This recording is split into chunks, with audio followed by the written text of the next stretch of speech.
Excellent. First try, guys. We nailed it. Yeah, we sure did. Let's put it in the. Let's call it a podcast. Put it in the books.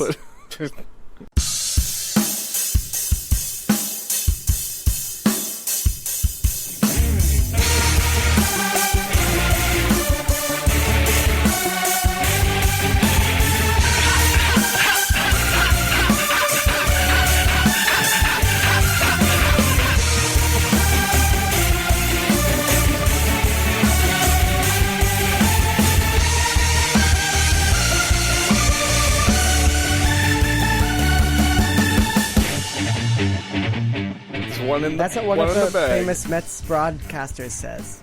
Put it in the butts. And now in this new world of esports, we have to really learn from the sports announcers of yore.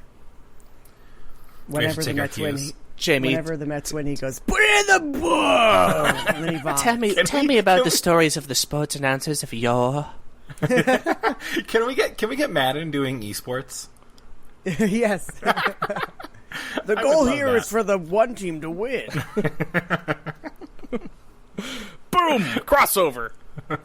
Now they're going to have to shoot the guns at each other very hard. It looks like reload they're and shoot them jungling. some more.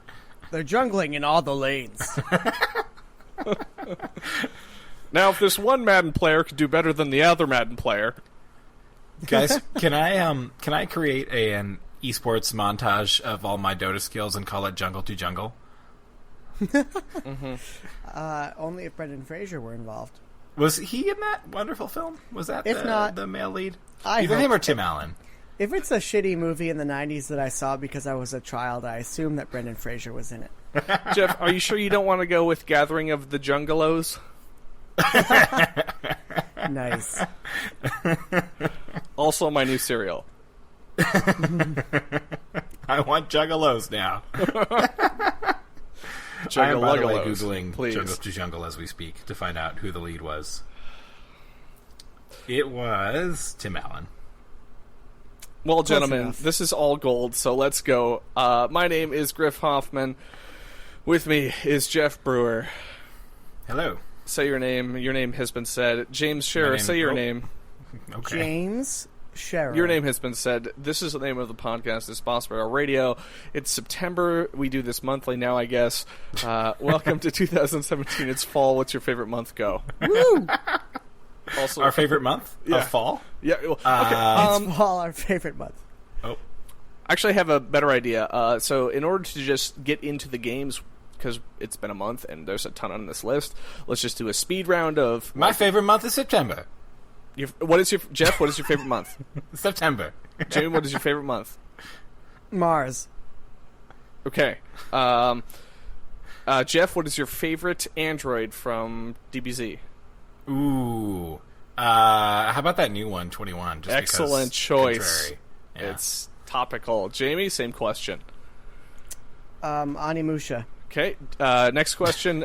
Jamie, Dr. James Scherer, do I still have Lyme disease? Is that why I'm tired? Yes or no? Okay, Jeff, same question. I'm going to say you've got the chronic, as I believe Snoop coined. Dr. Snoop. Or Dr. Dre, perhaps. He coined the chronic. You got the chronic line. They anamorphed into one. I understand. Perfect.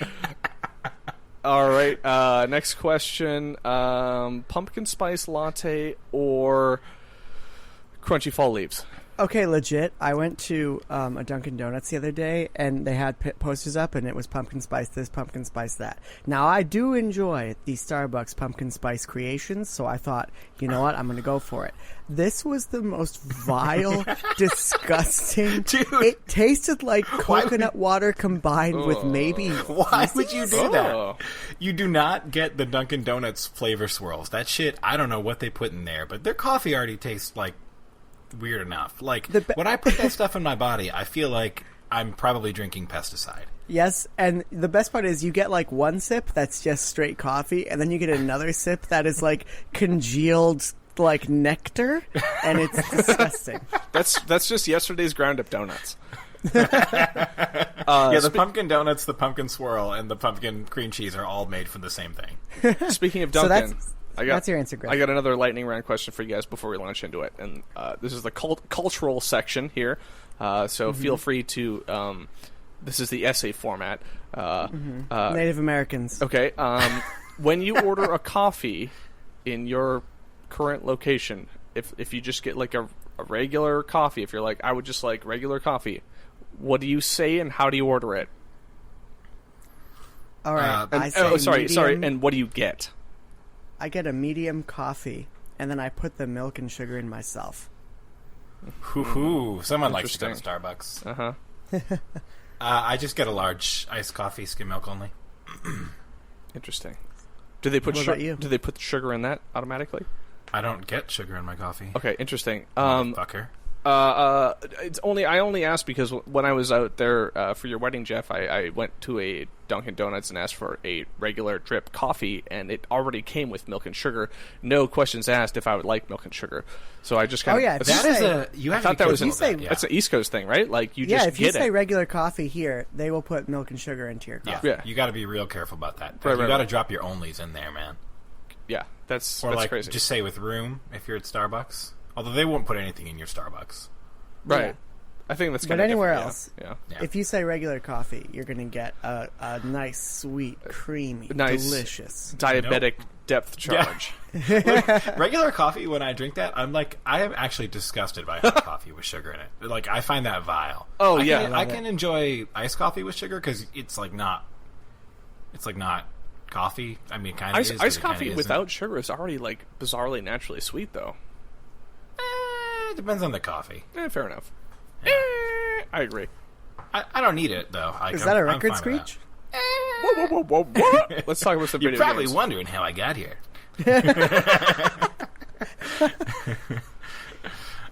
Well, guys, Griff, what about you? What is your coffee order? My coffee is if it's a fancy coffee place, I'll ask for an Americano, and if it's not a fancy coffee place, I'll just ask for a regular coffee drip, and then just a couple ice cubes to cool it off, so I can drink it like a human being.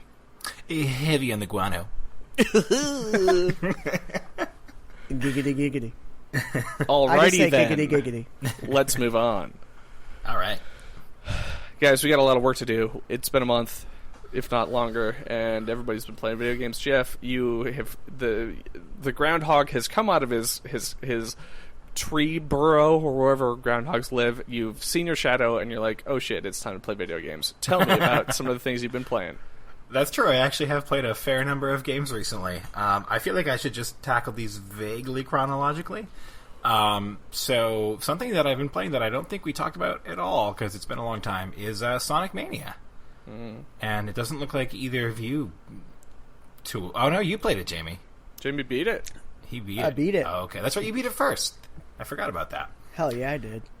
It's pretty dang good. I like it a lot. I don't think Griffin, that you would like it very much. I would say I don't give a hoot.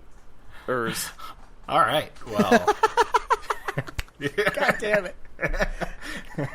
Also topical because Japan, there's a partnership between Sonic Forces and Hooters restaurants, which just seems very wholesome. Appropriate. I can't wait to see when they add that owl, that Hooters owl, to the game. You know, Sonic's 15th shitty friend, Hooters the owl. Well, can't you create your own custom character in that game? That's what I understand about it. But, yeah. I think you have to import your DeviantArt file and then and you can choose whether you want to include the NSFW ones as well. I think it's mandatory. It's not can you. They need a dick model. Oh yeah. But yeah, it's really freaking good. It's I think it's somewhat limited by the fact that it does incorporate a lot of the old. So at times it can kind of feel a little remixy. But I don't know. And Jamie, I welcome your input too. Did you feel that that in using older stages the game was held back at all? Were you happy about that? So before I played this, I did play on my Retreon a little bit of Sonic 2. Mm-hmm. And so that game was kind of fresh in my mind. And I can understand why if you hadn't played a classic Sonic game in a while and you came to this game, without any of that fresh in your mind, it might feel like a lot of this game is straight from those old games, and that's not really true. Like, the beginning of the stages is very much... The beginning of the first stage in each, 2-act thing is very reminiscent of the first stage, but after the first couple frames, it really deviates a lot. That I agree with, Yeah, so I think playing Sonic 2 before I played really changed my perspective on that and opened my eyes to how different the games really are and how much better this really plays compared to Sonic 2, a game I love. The level design is really impressive. I'm impressed by just how huge those levels are. Like they are completable within reasonable Sonic speed run time, which is like 30 seconds to a minute and a half, but except for the last level, which I'm not a huge fan of. But they are just massive and full of branching paths. And something that I do like, and I agree with you, Jamie, that they're definitely not the same levels, despite having similar thematic elements. And you probably noticed this, as someone who also really enjoys the early Sonic stuff. The cool mashups happening between two different levels, like elements that are borrowed wholesale from a level that didn't actually make it in, but go into another level. Like, I'm trying to think of an example, and it's been a little while, but I think on Stardust Speedway, like, they have the little spinny dudes from the Hilltop Zone or whatever it's called from Sonic 3, I think. Remember that? Yeah, I do, and that feeling definitely carries through the game. Yeah, it's definitely people who like know what was good about those games and use it judiciously and in interesting ways. So that I thought was really cool. Yeah, I agree. And I think there are slight tweaks to just the way he controls, the way Sonic controls, that are very evident if you play a shitload of Sonic 2 and then play it immediately before playing this game. That initially might be a little off-putting, but I think in the end make for just a much better gameplay experience overall. You know what I never use the entire game? The drop dash. Nice. I did use it for some bosses. I didn't realize it was a thing until after I beat the game, and then I was like, oh, that's how you do it. I guess I never hold buttons when I'm jumping. I don't know. Nice. But yeah, I do feel like they constrained themselves a little bit. Like, I feel like they had free reign. They could run wild. Well, I don't know if they had free reign. Yeah. But it seems like they had kind of carte blanche in terms of what they could do. And they chose what feels in the end like a very safe route. And I'd be curious. I don't feel the need acutely for a Sonic Mania 2. For speed. For speed. But I do. Chili dogs. I would like to see Sonic Mania 2, if only to see where they go from here, because I feel like they would feel more liberated and be able to really explore some really, really new stuff. Yeah, and I think, like 3D? Trace dead. You're so funny, Griffin. You're so funny. Thank you. I'll be here all night. No, I think that Sonic is better in 2D. I think some games just don't make the transition well. Like, unless they can come up with something different than what has already been done to translate those feelings into 3D. Like, I think Mario, made the transition well because they arrived at what elements could move. I don't think that they figured out what elements of Sonic can move. Yeah. But yeah, no, I think there were two kind of principal constraints in place. One of which was the kind of the fact that they had to use mostly older levels, and then the other being seemingly, I guess this ties in with Sonic Forces or something. Really? Like some of the bosses and some of the apparently, and some of the stuff is like thematically linked to Sonic Forces. So I think that probably was also a limitation. But yeah, the stuff that they brought in, like the music was great, the level design was fantastic. I think that this is a team that, despite not having necessarily direct access to the original creators, like they totally get it. They get what makes those games fun. And I think that while I did have some mild complaints, like I thought some of the bosses were a little weird, I would be excited for them to have the shackles off and like make their own product. Yeah, I agree.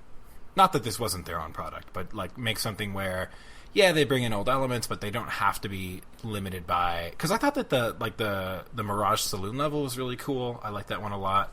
Press Garden I like pretty well. These are all the new stages. I did not love the last level. It really dragged on. Yeah, I mean, it's not a uniformly awesome game. No. The last level is not good. I think that there's one boss which is terrible. The one where you need to bounce the little mobs into him. That was very frustrating. I timed out a couple times on him. Yeah. I think I did anyway. There are a couple whiffs, but I think on the whole, it's, if nothing else, it's fascinating. Yeah. And I think that these mechanics do hold up now. And I think that someone who didn't enjoy Sonic could play this game with know, with no experience and enjoy it. Yeah. Yeah, I think so. I mean, I think that it is still, the stuff that makes it fun is still the same kind of what you're telling me is somebody who didn't care for Sonic before would be swayed by this game to like Sonic? No, I'm saying that like someone who's completely naive to Sonic and is maybe a little averse to like the archaic nature of some of these older games could play this game, and it would be inviting enough and fun enough to really hook someone. Got it. Yeah. And I feel like that's the thing about Sonic, and I read this great piece, I think it was something on, I can't remember if I got it on NeoGAF or somewhere else, but like the thing about Sonic is like it's a game, and I think, Griffin, this is maybe why you don't like it, like shouldn't work because there's this inherent tension between going fast and having to slow down and platform when like the character isn't built for platforming exactly. He's like kind of slippery and weird. But I think that what they did in Sonic Mania is recaptured that sort of that tightrope, that balancing act that I think worked in the first 3+1 games. And did not work during the 3D transition, and also in like the 2D elements of Sonic Team's work. I think they got that back, and I think it's a very difficult line to walk, which I think that team is owed a lot of credit for finding that balance. Yeah, agreed. Can I ask you guys when I'm going to anyway? When did you check out of Sonic? When you're like, oh, well, this is the shark. We jumped it. I love this Sonic is the robot Adventure shark. I love Sonic Adventure on the Dreamcast. I haven't played it recently. Yeah, it does not hold up very well. I'm sure it's terrible, but at the time I was absolutely in love with it.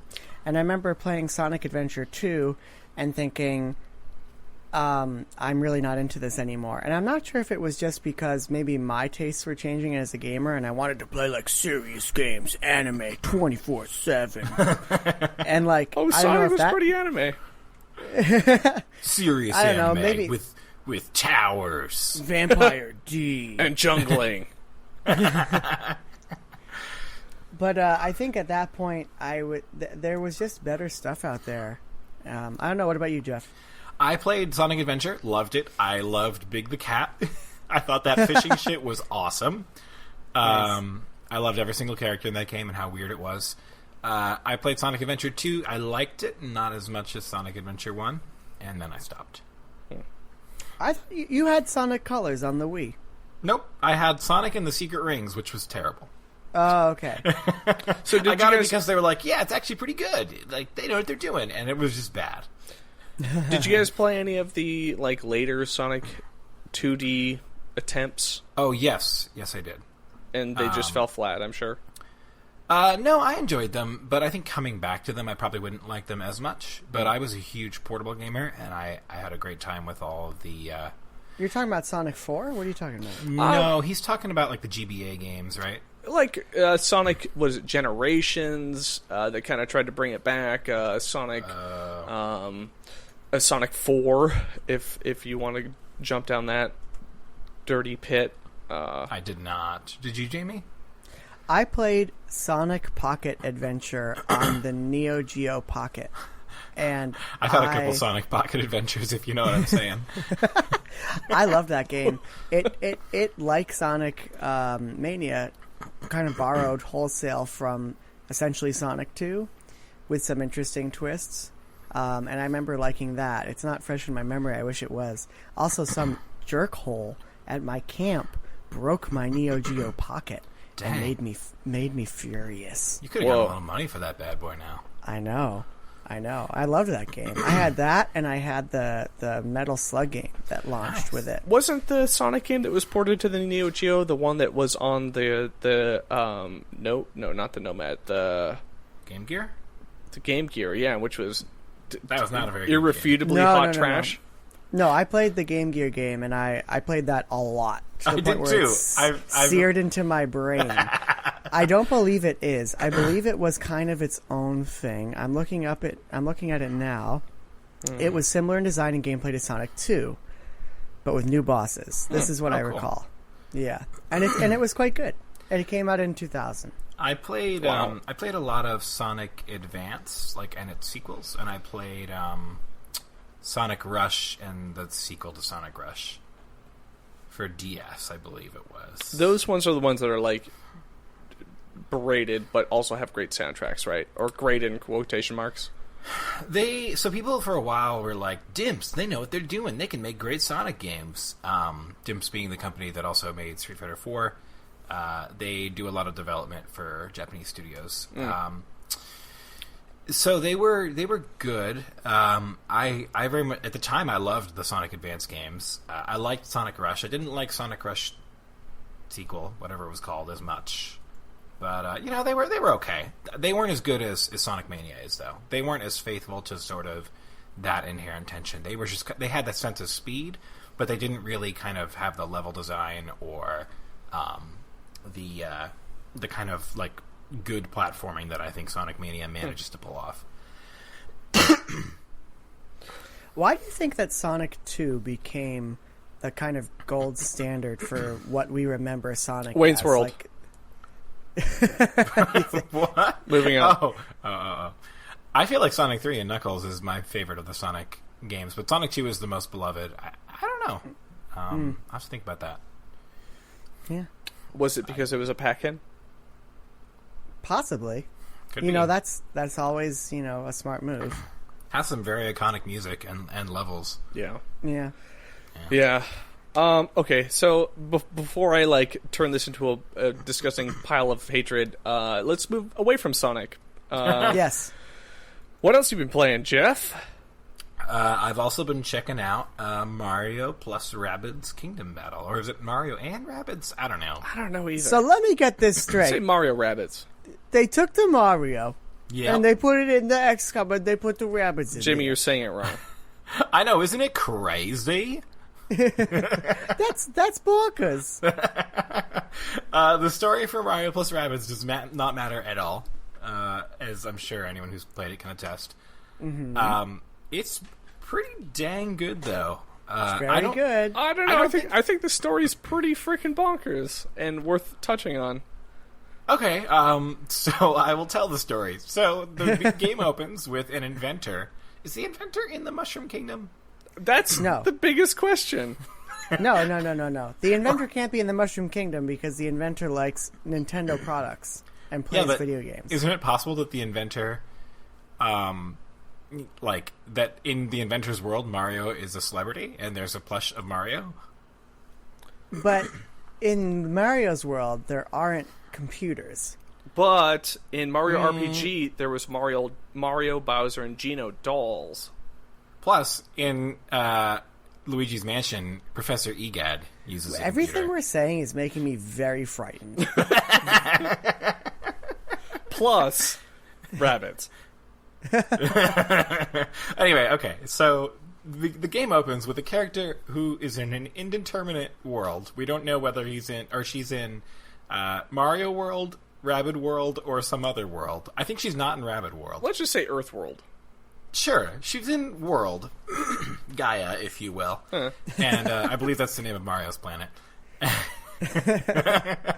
And what is going to happen to everything we're talking about when Mario Odyssey launches? I don't know, but if the previews are any indication, it's going to be wonderful. Anyway, so she creates, I'm going to call it, what is it, like a combining headset or something? It can merge two objects? Yeah. Is that what it does? Something like that? It's for pairings. It's for your Overwatch pairings. Yeah, it's for OTPs, one true pairings. And then the device, it still has a flaw, it overheats, and then the rabbits come on a time-traveling washing machine. Which is in canon with previous games from the Rabbids. Which is in the deep Rabbid canon. And then they take the thing and they use it a bunch of times. The Yves Guillemot Bible. There's a Mario style guide. There's a Rabid style guide. It's very thick. And so they take the VR Combinatron and they use it a bunch of times. And then somehow they travel with the guys they've used it on. They make like a Rabbid Mario, Rabbid Peach, Rabbid Luigi, Rabbid Yoshi, I think. Then they travel into Mushroom Kingdom with their special machine, come flying out. Mushroom Kingdom. Yeah, and then somehow one of the Rabbids fuses the device to the Rabbid using the device, which doesn't make sense. And then continues fusing stuff together, except the stuff that in Mushroom Kingdom gets fused is bad. And the stuff that gets fused outside of Mushroom Kingdom isn't bad. It's the most convoluted setup of all time. Bowser Jr. is the Kim Jong-un of his day and is just playing with fire, and he co-ops this renegade bastard rabbit to his own cause and to no end, and with no real eye towards the future of the Mushroom Kingdom. Also, he takes a call from his dad at one point, and he's like saying he's doing his homework and stuff, and it's cute. That's cute. Mm-hmm. All right, all the setup be damned. I mean, like, how's the game? Tell me about it. The game's really fun. Don't tell me how it plays. Tell me how you like it. I like it a lot. I'm going to tell you a little bit about how it plays because I think that's important. Okay. People compare it to XCOM a lot. I think it has some of the same DNA, but I think it is a very different game. I think of each level as like a little puzzle box. I don't know about you guys. Do you have the same experience? I agree. Are there difficulty settings, and did I choose one? No. Okay, so I feel like it's a little too easy. I'm on the second world, like in the middle tail end of the second world, and I feel like so far it's a little too easy to call the levels themselves puzzle boxes. But if you beat the world and you go back through it and you do the challenges, those are actually interesting and difficult. Agreed. And make me feel like I'm playing a puzzle game. Yeah. To me, they all do, because I think my overriding goal in the non-challenge levels is to have all my characters survive, because you get like extra experience for that. But yes, definitely when you go into challenge mode, there's some very difficult stuff. Like some of the stuff in the first world was really making me scratch my head a bit. Mm-hmm. I haven't finished the second world's puzzles yet. But scratch your head, and not because it's like overly challenging, because you're like, oh, it's just this, right? Like no, because it's actually there's actually some challenging stuff in there. Oh, did you do all the challenges in World 1? Yes. You didn't think any of them were tricky? If you repeat them? Oh, I mean, you can certainly repeat them, but I there were a couple that I didn't finish on my first try. Yeah, definitely me too. Maybe. Wait, did you go back into the first world and talk to all the toads? Yes, I did. Okay. You found the secret world too? I didn't find the secret world, so maybe that's where I got lost. L2P. Yep. L2P. I don't know. I think it's really fun, and I'm having like I very much. It's not, at times it feels kind of like mid to low budget. Like when you're going through the skill tree, there's very little feedback. Yeah. And the feedback is very strange.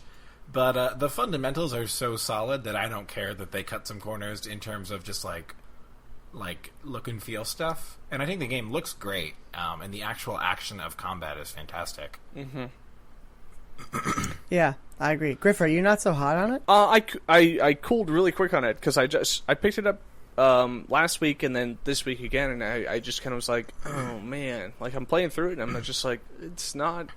It was very compelling when it was the only thing that I had to play, and now that I have other things, I'm like, ugh. How do you feel about games like XCOM and FFT and things like that? Okay, well, FFT could be like the best Final Fantasy ever, but yes. XCOM, not crazy about it. I don't know, it just becomes like too punishing and boring, and I like this because the difficulty is, as you guys said, like it is at a little bit lighter mode, and it allows for like mistakes and stuff, which of course I'm gonna do. So I'm liking it because it is like XCOM light, but I picked it up again. I'm like, all right, well, I guess I'm just doing this more. And kind of, I don't know, Jeff, when you said like there's not a lot of response or whatever with your skill trees, I feel like that the leveling up is, you can kind of see the end goal immediately, like the min-max. If you want to try and min-max your characters or whatever, like, yeah, you can't really, like, there's only so many things you can do.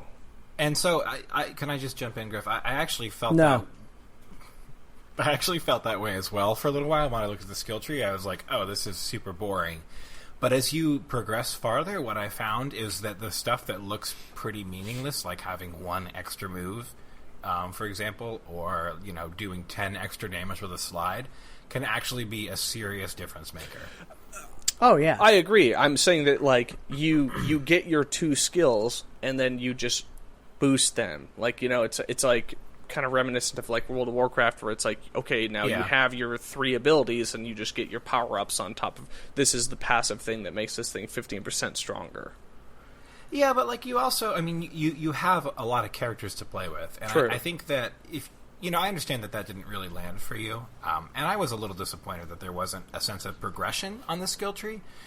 But I think that as I played and as I started to vary my characters, I came to appreciate the ways. I think that it's one of those things where it doesn't appear that there's really going to be much to differentiate these guys, but there is. To me, they do feel distinct. Like Rabbid Luigi is your slidey guy who can do insane sliding damage, and Mario is like your bounce off heads guy, and like Peach is your like grenade launcher person, and they all have stuff going on. So I feel like where the skill trees themselves don't kind of open up in the way that you hope they would, I think that the character variety kind of takes care of that for me. I agree. No, I agree with you too. I'm just saying that when you see kind of the crest of it, where it's like, okay, this is what I have. There's no like once you get your new character, you're like, okay, they can do these 3 things, and it's cool because once you get your new person, you can boost them up with all their skills, and they can be like fighting right alongside of you. I also am bummed by the fact that you always have to have Mario with you, which is not great. That is a little bit of a bummer, yeah. But I'm not saying that the game is bad by any means. Like I really liked playing it. It's just now I'm like, I don't know. Like now more other games are coming out, and this is going to kind of fall by the wayside. That's fair. I think for me, having it when I go places, like being able to just pull that out and have a pretty great, pseudo XCOM experience. Oh, totally. Not even quite that. I think it has its own identity for me, at least. And again, I think that like the stuff you can do before you actually fire a shot, like I think it's really cool how you have the ability to in your blue move. So in XCOM, your blue move, it denotes a radius of movement, basically. But in Mario, plus Rabbids Kingdom Battle, your blue move, you can move around as much as you want in your blue move. So like you can use your blue move to like slide into 5 different enemies, bounce off of someone, and then jump on someone else's head. Yeah. I think for me that's kind of what keeps me coming back, like the variety of ways in which you can manipulate the enemy's placement, and then within one movement or a couple of movements, do a whole bunch of shit. Like you can do one special move, one shot, one move with all kinds of bouncing and jumping, and do untold amounts of damage. And for me, I think kind of that is where the draw comes in for me. Just sort of the how empowered your 3 characters are to do a whole bunch of shit in one turn. I do like that I get a lot. A lot of what's that? I said I like that a lot, and that's what separates it from XCOM, and which is why I actually like playing it versus XCOM. Yeah, and I think that's kind of where my enjoyment comes in. Like just like Luigi's ability to bounce off of 2 people and go really far, and like testing the limits of how far on a map I can move in one turn is super fun to me. Yeah. And I will say that I have, I've set it aside while other stuff has come out, but I didn't do so with a kind of a boredom in my heart. And I think that it's definitely a game that benefits from taking breaks, because it is a lot of the same thing with Increasing Challenge. Even with new enemy types thrown in, it's like you have to really have an appetite for grid-based battles over and over again. One of the things I really like about this game is the level design. I think it's really simple, but I think that the way that it interplays with the character abilities is really interesting. I like how there are always pipes that will take you up to higher ground, but you could also just jump off someone's head and get up there. True. Yeah, and I feel like in other games of this ilk, there'd be like one way to get to higher ground, and then that would become a choke point, and you'd have to like manage getting up there. Right. I feel like it's pretty free form in terms of how you manage these levels, which is pretty cool. I would say, Jamie, I really like that it's not procedurally generated like most XCOM things are, and game, like you said, games of those ilk, where it's like, this is a crafted, designed level with multiple, well executable paths that you can go down, instead of just like, okay, this machine rolled a couple dice and there's one way to get through it by accident instead of three. So I do love that too. Mm-hmm. And if you're really frustrated by one enemy placement or one group of enemies, even the vast majority of full cover is destructible in 2 or 3 turns. Yeah. So I think that's pretty cool. And it's also something that you need to think about, because the AI in this game is pretty good, and they use all of their abilities, and they know that cover disintegrates as well. Yeah. So they're not afraid to take some shots at players of yours in cover who have 100%, even though they know that they won't hit, because eventually that cover is going to be destroyed. That's really frustrating for you, but it's also interesting in terms of like the gameplay and how the level's playing out. Yeah. And something that really stands out for me in terms of, kind of connecting all this together, I had so I was playing like the mid-boss in Chapter 2, I think it was. The one where, I think you probably played it, Jamie, you might have played it, Griff, where you have like a fire and an ice enemy that you're both fighting. Yep. And so I kind of, like, I was using a strategy where I would overextend really far, and I kept getting reamed by all the enemies, and literally I had some skill points banked up, because if you do the extras you get a lot of skill points, and literally I think extending, like doing one of the really lame upgrades, like I think I made it so that if you bounce off an enemy you can bounce a little farther with Mario, completely changed that battle for me, and like turned it from something where I would die on the first turn to completely winnable within moments. Like, you would die on the first turn? So what I would do is like do something where I would kill one of the bosses immediately, just because I really wanted to beat him, and then Mario would be super exposed and he would die because like a bunch of guys would gang up on him. Gotcha. So like I just by upgrading his like bounce on this because he can jump on enemies' heads, so just by increasing the distance he can go after jumping on enemies' heads, I was able to land behind some cover, and then just completely changed like the outcome of that map. And I thought that was awesome. Really cool. Cool. Yeah, that's cool. But yeah, I mean, it's I totally get if it doesn't 100% land for you, Griff. It did. Don't get me wrong. Like, I love playing it. It's just now I'm like, it's kind of slow, and for me, it while feels we're on very this fast. Probably because I'm playing a lot of XCOM, which is a right. very different pace. Yeah, very. I was different. going to say I want to hear what you like. Now that we've talked about this, I want to hear how this compares to that for you, because I am curious about that game. Yeah, and I want to hear your thoughts on it. And before you talk, Jeff, I just want to say, like, I've been watching Giant Bomb play XCOM, and I'm like, oh man, like, thank God Mario did these things, because it's just so much more approachable, which is why I continue to play it instead of chuck it out in the garbage. Yeah, and I think if we could segue to XCOM here, I think that XCOM 2 is like sort of, or rather War of the Chosen is sort of taking that formula and going the other direction of making things even more complex, which I really love, but I think is probably to the point of being almost overwhelming to a new player approaching, because so not only do you have the base game and all of that stuff that was involved in that, but War of the Chosen is an expansion that essentially alters the entire campaign, alters the fabric of the game, really invites a replay, adds some quality of life stuff to make it a little more kind of readable and understandable to new players, but also like bolts on so much new shit that it's very difficult for a new player to deal with, I think. So the primary additions are these characters called the Chosen, which can show up on pretty much any map, and they kind of harass your team nonstop and level up and get more powerful until you take care of them through this long kind of convoluted process. Wait, can I just interrupt just to make something clear in my mind? So these essentially bosses show up. Do they show up randomly in other missions? Yep. Oh my God. So what'll happen is you like every Chosen has an area that they control, and basically they divvy up the map into 3 parts. And they all have kind of some loose theming around them. So there's an assassin who shows up concealed on the map and will like come up and slash your characters, and like has like a shotgun. Then there is like a hunter who basically snipes your characters from a distance, and then a warlock who stays back and summons exploding zombies that he sends at you. So what'll happen is, after you play this introductory mission where you meet these so you get a couple new characters as well, who are associated with factions, So you have one that's like a stealth-based sniper, one that is like a very action-based, like alien defector, and then another one that's like a very psionic-based, like Blade Master.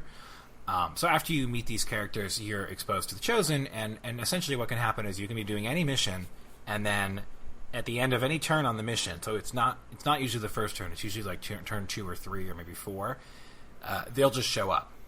And then, like, they're there, they'll taunt you, they'll start moving around the map, and, like... Do they have to show up, or could you play a mission again and maybe they don't show up? I mean, you don't, like, play missions again. Like, it's the kind of game where a mission comes up and you either take it or you don't. Like, it's, missions don't stay there forever. So... Well, let's say you and I were presented with the same mission, and I played it. Is it possible that I would see one of these bosses and you would not see them? I mean, so missions are procedurally generated, so... Okay. I guess if what you're asking is, like, could you finish the mission before the Chosen show up? Maybe. Sure. I think if they're going to show up, they usually show up between, like, turn 3 and turn 6, like, they don't... Okay. They're not going to show up, like, 15 turns in. Like, if they're not there, they're not there. I think it's like a flag that's set. But yeah, so what'll happen is they'll show up, and each Chosen, it borrows heavily from kind of the Nemesis system from, what's that game called? Shadowland? Shadow Mordor? Shadow of Mordor? Isn't that the new one? Nope, it's War of... War of Shadows. War of the Mordor War. 2 Kingdoms. Middle Earth. I don't J.R.R. Tolkien's War. Anyway, yeah, so it borrows very heavily from the Nemesis system, so Game each of of War. these Chosen has strengths and weaknesses, like... An example of a strength is like immune to explosions. An example of a weakness is like takes additional damage for every attack after the third attack in this turn. So they'll have these strengths and weaknesses, and as they go on, they'll gain new strengths and weaknesses. And even if you kill them in battle, which you pretty much have to do if they show up, either that or they'll capture one of your soldiers and leave. If you kill them, they don't die permanently. They just keep coming back randomly into battles until you like go through this convoluted process of preventing them from coming back. But yeah, so they show up, they kind of wreak havoc, they make things more difficult, and they're kind of cool, and they kind of alter the vibe of the game in that they're just kind of like hanging out on the map, just like talking smack at you. So like you'll be like chilling on the map, and then one of the Chosen will like come on your comm and be like, we'll defeat you soon or something. Like they kind of add this like cartoon villainy aspect to the game. Which I'll get you next time, Gadget. Pretty much, like, and it adds some flair. And they have this new status they can do called Dazed, which is how they capture your soldiers.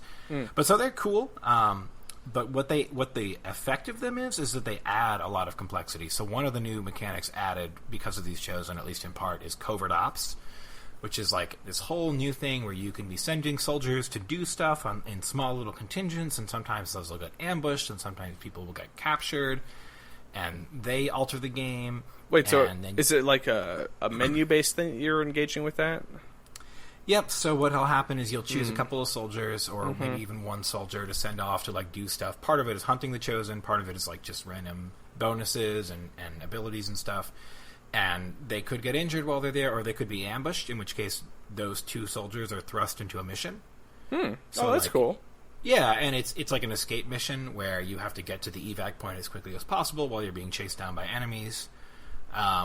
And they could also be captured, and you can rescue soldiers who are captured, and those are like stealth missions where your goal is to get to the point without being spotted at all, and then escape, because once you like find your dude, then the enemy's alarm raises up.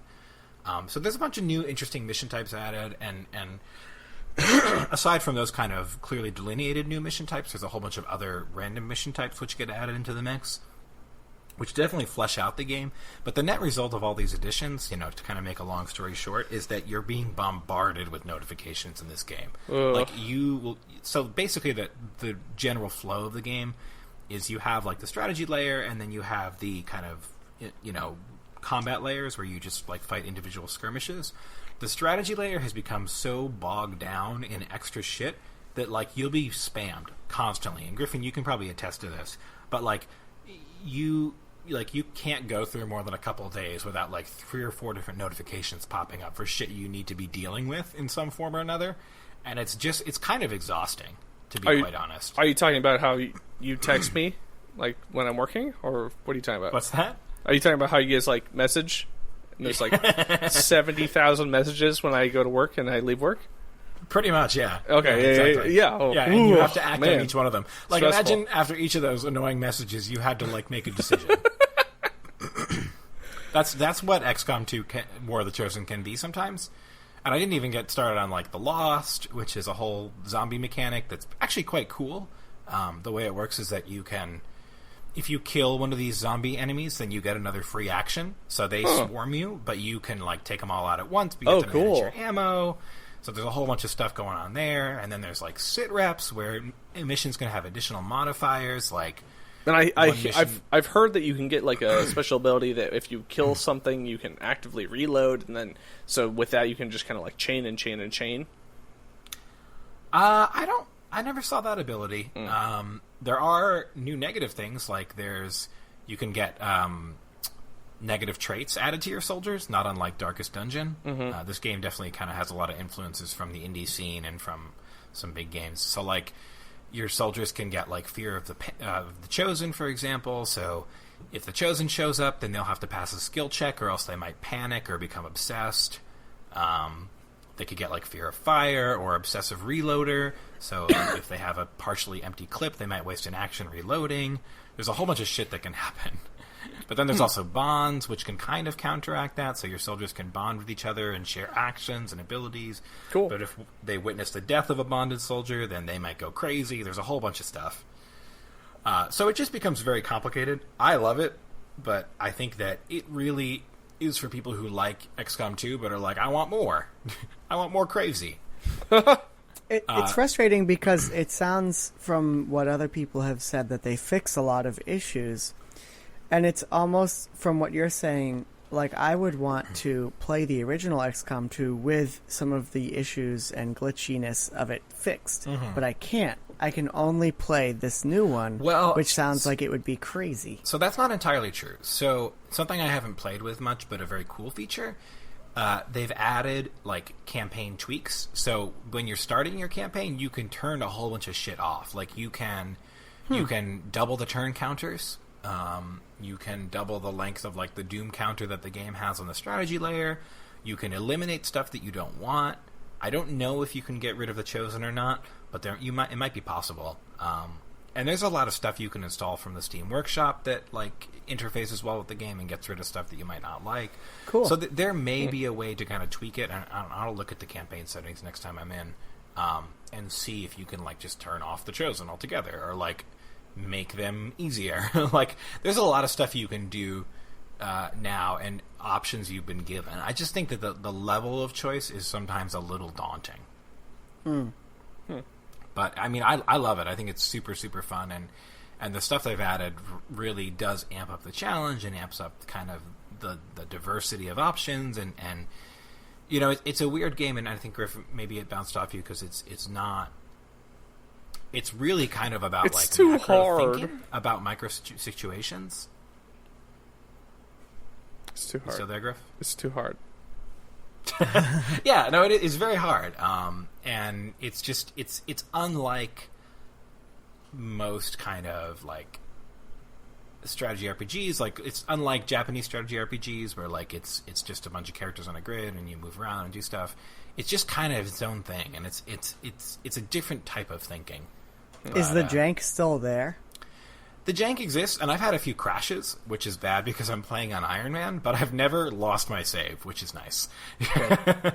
But sometimes the game, especially when, like, it has a lot of enemies on screen at once, like, it won't slow down, but, like, if an Overwatch goes off and there's a whole bunch of enemies, then the game might just hang. Which is not my favorite thing. That is amazing. And what was I going to say? Oh, I forgot. Damn it. Sorry. I don't know. The load times are much better. Good. It used to be you'd wait like a minute for the mission to start. Now, like, sometimes you can't even get through the dialogue before the load screen is done. So, yeah, cool. It's Interesting. Good. And there's cool photos, which is nice. If you like photo mode, then go to town. Take pictures of all your soldiers and stuff. So it's a good looking game playing on the PC? Yeah, it looks pretty good. Only available on the PC? What's that? Is it only available on the PC? No, I think it came out on PS4 and Xbox as well. Cool. Yeah. All right. Well, Jeff, you got anything left in the tank? I do. I'm just going to try to power through some of these. So, Lost Legacy, we talked about that last time. I'll talk about it a little more. I think that, I think it's at its best during the less scripted moments. I thought it was fun to kind of wander around that world, and I hate to use the word puzzle box again because I already used it, but sort of deal with like contingents of enemies and kind of go into these little, like going from an open world into kind of more sequestered off little explorable areas where it's kind of like get from point A to point B and deal with this enemy pack in kind of a novel way. I had a lot of fun with that. I didn't love the scripted stuff as much, although Naughty Dog is still really good at action sequences, and that's really all I have to say about that. Oh, okay. When you're saying Lost Legacy, you're saying Uncharted Lost Legacy. Oh, yes, Uncharted: The Lost Legacy. Okay, yes. I was like, what are you talking about? Okay. Yes. Yes. I don't need to say much else about that because we're already kind of getting a little long in the tooth here. I love that game. I thought Lost Legacy was amazing. I had a great time with it. I thought it was great. I don't know if I liked it more than Uncharted 4. Oh no, there's some things I liked more and some things I liked less. It felt like a greatest hits, very much so, but also a greatest hits of Uncharted games is a good thing. But like it was like, hey, here's the market square with the shooty tank that you got to run around, and here's the combat square that you got to run around. Here's this. Legit, though, is the market square with the tank ever a greatest hit in Uncharted? It's like I hate those parts. So yeah, I liked it. It felt like it was, like jumping from truck to truck. Like it was. Oh, that's great. Those good beats of Uncharted. You're on a train. Like those things that were awesome about Uncharted. There's like, hey, did you not play this, or have you heard about this, or did you like this? If the questions were always yes, maybe check this out. And I had a ton of fun with it. Yeah, fair. I also don't necessarily love what they did with Nadine's character. I feel like it was a bit of a retcon. Like I don't just how they turned her into Nathan. How they turned her into like, oh, I'm going to be a treasure hunter now. I was like, I don't know if I like what they did with you. I kind of liked you as a pseudo villain. Okay. Oh, okay. Sorry, I was thinking of Chloe. I like what they did with Chloe, where they're like, yeah, she's Nate, but she's more ruthless. So I like that a lot. She's always been Nate, though. Well, yeah, but we've never seen her like as Nate's surrogate. Like this is just other Nate, and now she filled that. She was like, "I'll be Nate once again." They called out in the game, and she's like, "Yes, we're more or less the same person." I mean, it was like, yeah, fine, but in the character or in the progression of the story and in the game and stuff, she says she demonstrates that she doesn't have the heart that Nate does. She's like, I will cut some freaking necks. Yeah. I mean, they definitely modified both of those characters, and I don't know if you want to call it character development or if you want to call it character bending to fit what they wanted to do. I wasn't fully buying Nadine as just this suddenly, like, totally sympathetic character. I kind of liked her with a little more of an edge. I mean, it's fine. I mean, I liked that part a lot when you departed ways, and it was like, now what? That was a really cool moment. That was cool. She recovered from that unconsciousness spout pretty quickly, I gotta say. Of course. And she got punched again. Right. But it was like it's nice. I felt like feeling alone in an Uncharted game is a bad feeling, and to have that happen was like, oh man. Yeah. No, it was good. I mean, and certainly, the stuff at the end I ended up really liking, and it was good. I don't know. I'm very glad that no longer do ancient ruins have carts with wheels on them, though. Best decision ever. I especially liked an 8-hour Uncharted game. Like, give me that forever. Yeah. It still kind of felt a little overlong to me. It did a little bit. Yeah, it did. Yeah. It did. I disagree overstay its with welcome you guys a little bit. completely. I thought it was paced almost perfectly. I don't know. It had like one act too many. I think maybe it was because I over estimated the quotes people were saying were like, this is going to take 8 hours. So I was like, well, I'll just do everything right now. And I kind of overextended myself in every situation. And then it took me like 9 hours to beat it. So I was like, oh, okay, well, I guess you could have, like, if I wasn't trying to just be very slow-paced and methodical about everything, I could have, like, powered through it. But I'm not saying that I dislike the pacing. It just seemed a little long in the tooth. Mm-hmm. I feel like, and, you know, it's fine. I think it's a great game considering that it's the same engine and it's the same, you know, the same skeleton, just with new characters and new scenarios. I think that whatever they do next with that property needs to be pretty novel, and I'm not sure what and how and like in what way it would be. Like, something needs to change. I'm all set. Yeah, I think the combat needs. I think pretty much everything needs to change. Dating simulator.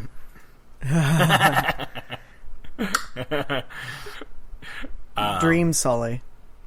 Can we just cut Sully saying war never changes? Never changes, kid. I don't know, but yeah, I liked it a lot. I definitely didn't regret it at all. But yeah, I'm all set. Okay, moving on. A couple more things, and then I'm done. I played a bunch of Thimbleweed Park. Wait! I'm gonna throw it over to Jamie first. Okay. Whoa. Yeah. About Lost Legacy? Just whatever. Like, you got to change the voice up. Jamie, go. Okay. I have been playing Divinity Original Sin 2, which I just really started in earnest today, so I haven't put very much time in. But given my mood, I'm like pretty tired from my job. I feel like it's going to be the perfect game for me. And before I launch into my experience with the first hour, I know, Jeff, that you've tried it. Griff, have you tried this game yet? Unfortunately, I have not. It is fabulous. It is exactly what I want, which is a very chill way to play D&D by myself. Huh. This game really, really feels... It's got all the CRPG-ness that you could ever want in it, but it's fine-tuned to a point and so lovingly crafted in terms of the RPG elements of it that it really feels like I am genuinely playing a game of D&D on my computer by myself in a way that I've never felt before. And the way that I'm experiencing that right now is the dialogue options are just fabulous. So I am playing... Is it because they don't let you fuck everything and you can't eat Doritos during it? Yes, exactly.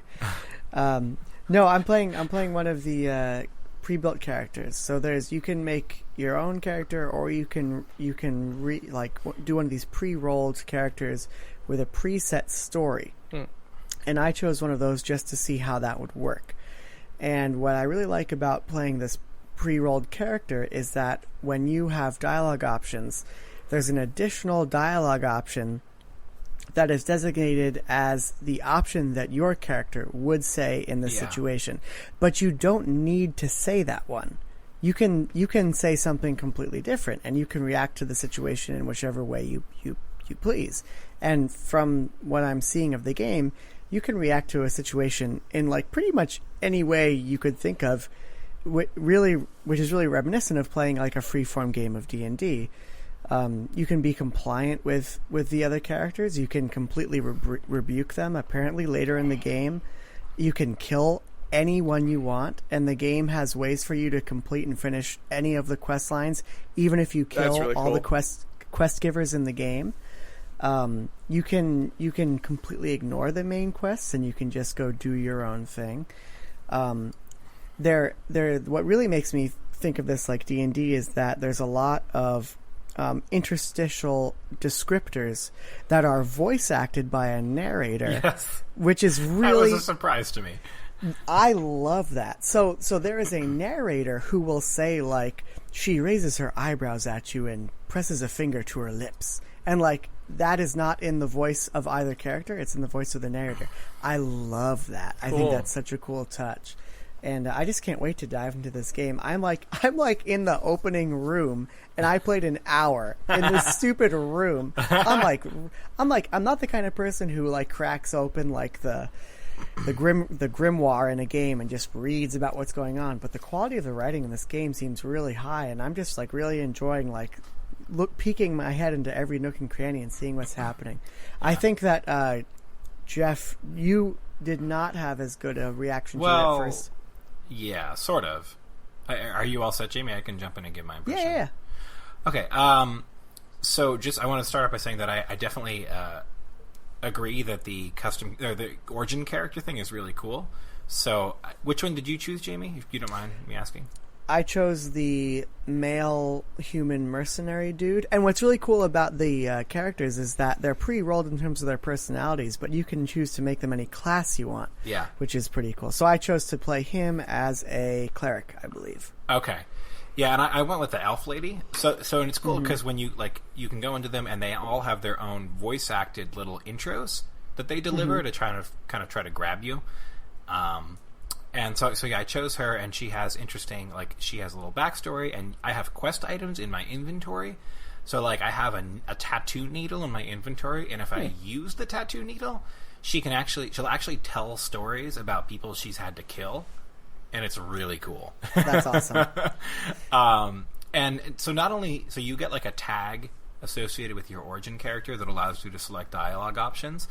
But you also, and I don't know if you messed with these, Jamie, you also can get additional tags. So I have the Outlaw tag and the Scholar tag, which unlock additional dialogue options. Yeah, I have Soldier and Mercenary. Okay. And then you also This sounds have, like Fallout a little bit. Sort of, yeah. It's sort of like perks. Everything seems to be handled by tags, which I think must go down to, the system level. So, cool. I actually have a female tag, and I have an elf tag for my race, which seems to alter dialogue options completely. Also, it seems like your race changes the ways you can impact or interface with the world on a fundamental level. So, sure. Did you go into the room with the dead body, Jamie? Yes. So I went into that room, and I was able to steal flesh from the corpse and eat it. And when an elf eats corpse flesh, they can regain the memories of the dead person. So, my God, that's so cool. So I ate it, and then I was told a story about a character whom I met shortly afterwards. That is so cool. I did not have that at all because I'm a human. Yeah, oh, man, that's it's awesome. super cool. And there's just you ate that flesh, and it was just I feel bad now. What's the? Well, no, I ate it, and so not only did I learn about this character, but I also gained a skill. It's really interesting. Yeah, cool. I gained a skill which I can equip later if I want, and so there's a lot of interesting stuff going on there. One of the fascinating things about the way they deployed these origin characters is you choose one of them and then you play as one, but then the other ones are still persistent in the world. So I met you on the boat. Okay, obviously. Was she a douche? No, she was kind of cool. A little bit douchey, but she's kind of cool. Yeah. And I just love that. They put all this time and effort into developing these great characters. And it's not like you choose one and you never get to experience any others. They'll be probably in the story, I'm guessing maybe even in your party. Yeah. But you've just chosen to take the role of one, which is so cool. Yeah, and they seem to all have their own kind of quests apart from the main quest, which is really neat. And the other thing I wanted to say about the tag for my character that gives me dialogue options, it's great for me because I often struggle to roleplay anything other than the good guy, and having a character who's kind of a little bit edgy and kind of a jerk, I feel comfortable choosing those options because I know that I'm in character, which I quite like.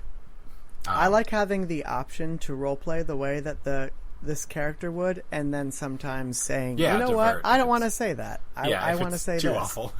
Yeah. So I think that's really cool. And you were turned off by the controls, and you tried the controller, right? How did that work out?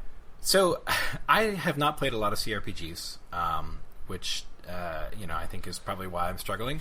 But I don't know why it's so difficult to do things in that world. Why are there so many buttons? I actually disagree. I'm kind of playing it. I'm very spaced out. I'm kind of tired. Yes, clicking to move is not my ideal way of going about things, but actually, so far And I'm going to play it on easy, so I'm sure when combat happens, it'll be much easier for me than it will be for you. And apparently this game is hard. But I find that everything is kind of at my fingertips. There's a couple things, like, that use the keyboard, but I haven't had any issues. Was there anything specifically that you wanted to do that you just couldn't do? I guess I just feel like it's like there's so many little tiny UI things that just drive me nuts. Like, I hit I to open inventory, and then like 2 things pop up, but I can't close them both, and like everything is like part of menus within submenus, and I actually loved how I could open I had the exact opposite response when I pressed I for the first time. The fact that the menus are split to either side of the screen and you can still see your character and still move around, I was like, that's an amazing quality of life thing. I just felt super overwhelmed in terms of just using, like, it didn't feel comfortable to play. Like, I just want to have like tab for inventory, move between the different things, and just be good. And it just everything about it for me just didn't quite feel right. But when I use the controller, it feels like, because they have to slam so much into a controller, like it just kind of works a little better. Like, I'm learning the shortcuts. I'm just kind of dealing with it. Like, it feels a little more immediate. I'm more encouraged to get up close and personal with the world, because I do feel a little detached from the world sometimes. But when you draw the camera in, you kind of feel like you're a little bit more there. And you can take it way in, which I really like. Yeah, I do too.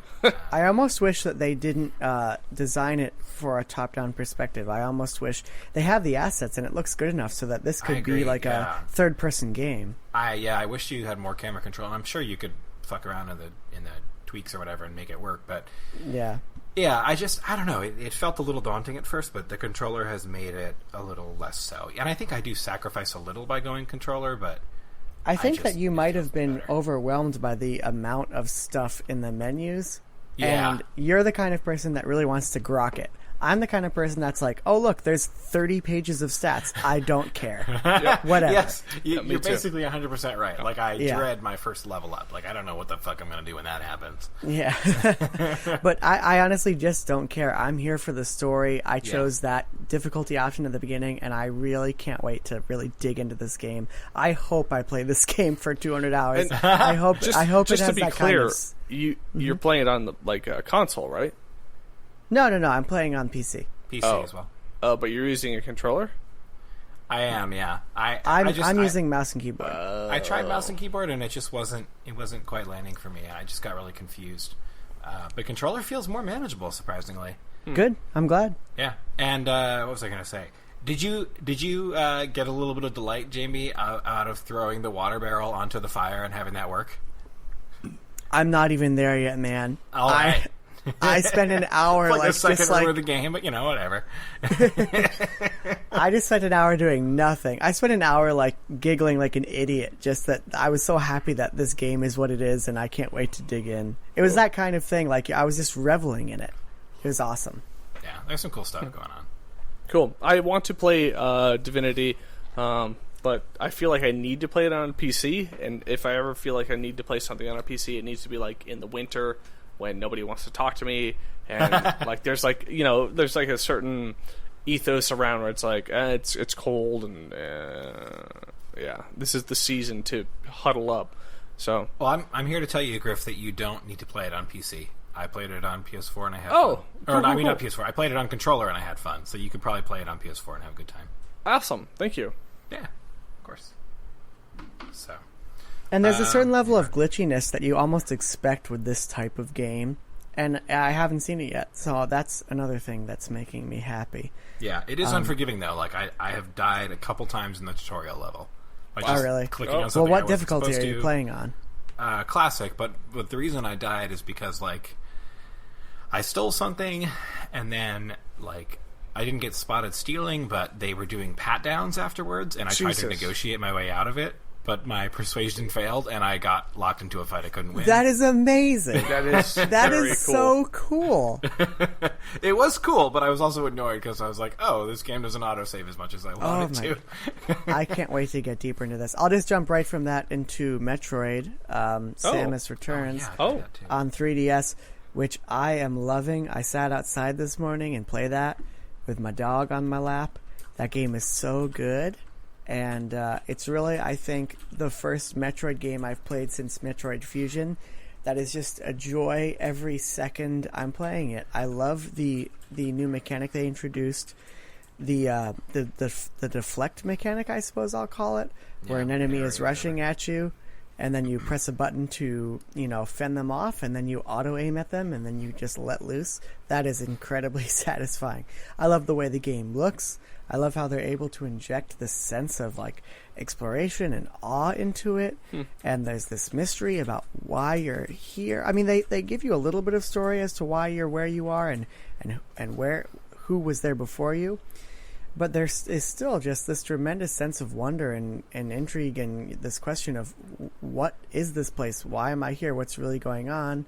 And I think that it's like the first mobile Metroid game, or the first 2D Metroid game, where the graphics are at a place where there's really that sense of exploration. It actually kind of reminded me of playing a Tomb Raider game on the original PlayStation. I'm just going deeper and deeper into this dungeon, and there's all sorts of secrets, and I'm really enjoying it. Have you guys played it?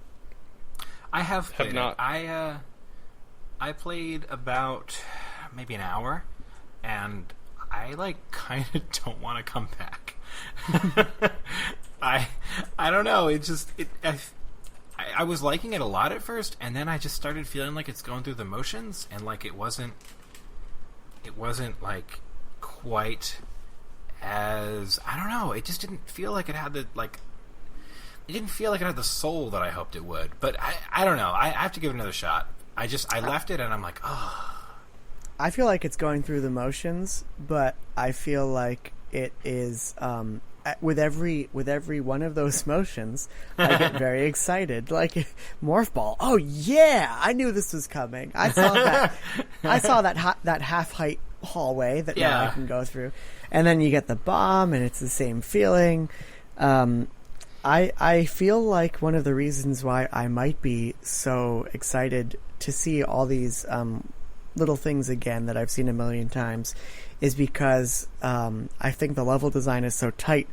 You get exposed to just enough of the things you can't do because you don't have a power, and it becomes just frustrating enough so that when you get the power, you're like, oh yeah, I'm going to go through that little hole now. It's going to be awesome. I guess so. I mean, I think for me, I am very picky about what makes a good Metroidvania, and it's a lot of kind of intangibles, and this didn't get me in the same way that other Metroid games have. I don't know. It didn't have the same effect on me that I thought Fusion did, but I am definitely not done with it yet. I just kind of have had my gaze averted by other games.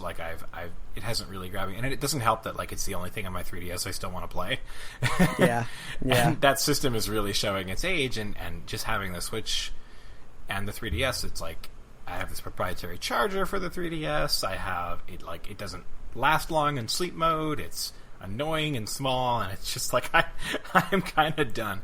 So it's hard for me to muster up the energy, and I feel like it has to be really superlative to keep me on board, and it hasn't. Even though I think it's going through the motions well, and it's a quality product, it doesn't have an X factor, and there's so many other things that are grabbing me right now that I haven't been pulled back.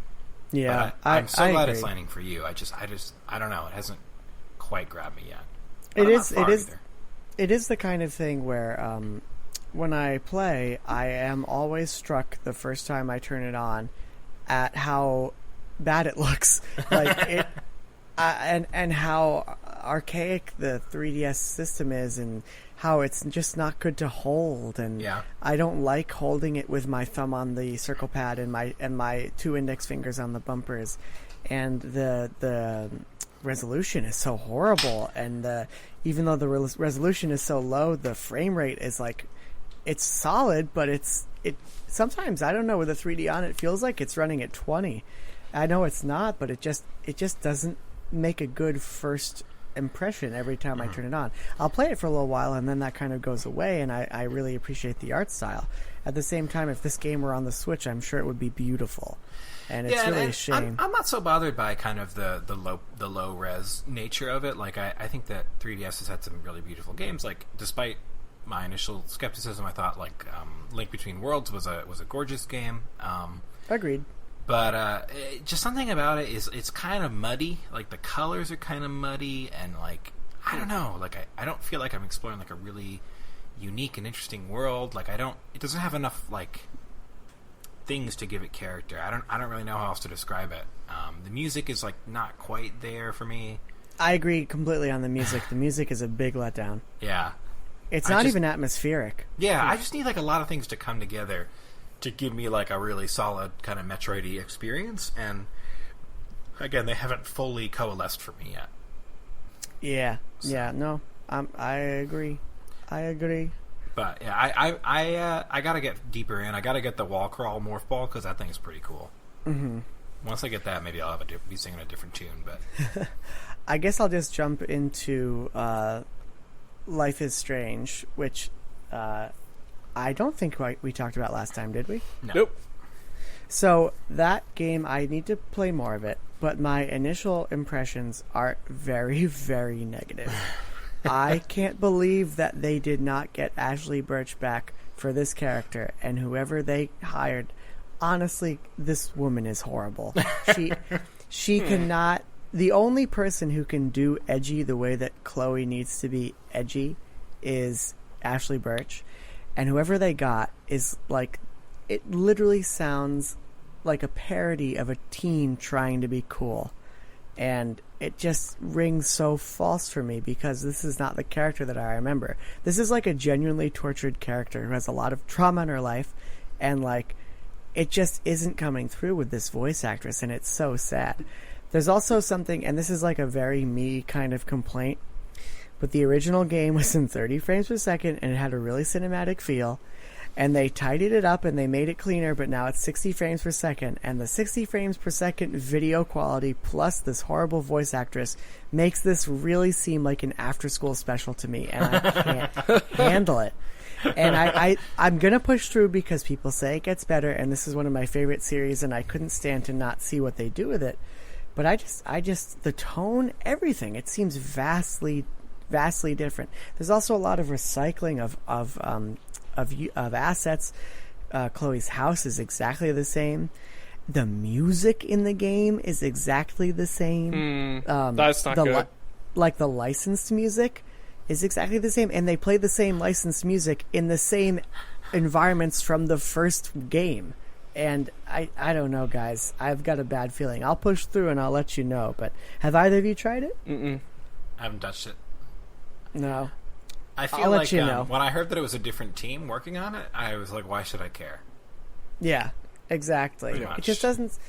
It doesn't seem to have the soul, and it seems to have traded out the soul for maybe a smoother presentation, maybe a few more options in terms of how you interact with the game. I just want my nice cinematic 30 frames per second Ashley Birch hallway back. That's what I want. Life is Strange before the Birch. So that's me. Is there anything else? Played a little more Pyre. Still love that game, but nothing has changed. I haven't finished it. I'm playing a little bit of everything, man. I have to commit. I haven't even finished the game, the robot game with 2B. What's that called? Oh, Nier. Nier? I haven't even finished Nier, guys. I gotta get my stuff together. She got a butt. You know what it is, though? It's me, Jeff, Axel, and my cousin Jesse have been playing Overwatch sometimes every night for hours and hours. And that game's amazing. And yeah? I love that game so much. And every time I play it, I'm just astounded at how they have perfected it. And I know who's your main? I guess, I don't know, Jeff. Bastion, Mercy. I guess Bastion is my main offensive, but I usually play it when we're defending, and then Mercy is my main healer. Yeah, I'm trying to remember who else you play. I've been playing Reaper more and more. I like Reaper. Yeah, you've been trying to so get you're a Reaper monster. about, yeah. Okay. I'm a monster. I play. Just learn some Hanzo? No. Okay. I play Lucio, but I'm not as good as Lucio as Jeff. I do like tanking sometimes. I like Orisa for tank. I think she's a really cool addition. And then there's a bunch of characters that I really enjoy playing that I'm terrible at, like Sombra is really fascinating to me and can turn the tide of a match with her special abilities, but I can't turn the tide of a match with her abilities because I'm not very good with her. So next PAX East, which Overwatch character will you be cosplaying as? Probably Towel Mercy, Beach Towel Mercy. Oh, hot. Yeah. But then what do you play the game with as? After you play with Mercy? Beach Towel Reaper. Hotter. So yeah, I think that's everything that I've been playing. What about you, Griff? I feel like you haven't gotten your 10 cents in here, 2 cents, whatever. No, I Griff. have not. What's up? I've been playing Destiny a lot. Destiny 2. That's my big one. So many games. Yeah, I have 2 more we haven't even touched on here, but carry on, Griff. Go ahead. Hey, tell us about Destiny 2. Why should if we didn't care about Destiny 1, why should Destiny 2 I was thinking about this. Why don't you guys ask me about Destiny 2? Because let me set the table here. I played Destiny 1, and I played it before any patches or any expansions or anything. So, are you playing on the unauthorized vanilla Destiny server? I am the original OG. Yep. So I'll ask something. Yes. Seems like a grind fest. True or false? False. Why is it not a grind fest when like the key thing that people want to know about you is your light level? Or no, it's your power level. Sorry, or what is it called? Okay, so both questions equally valid in what you're digging into. So did both of you guys play Destiny 1 to some extent? Played the demo. I played the demo. Okay. So here 0 to 250 is a breeze. Yeah. Kind of. 250 to 265 is another story. You're right. The thing is, my perspective is, I played Destiny 1, and I enjoyed what I played through the campaign, and I had a good time with that story.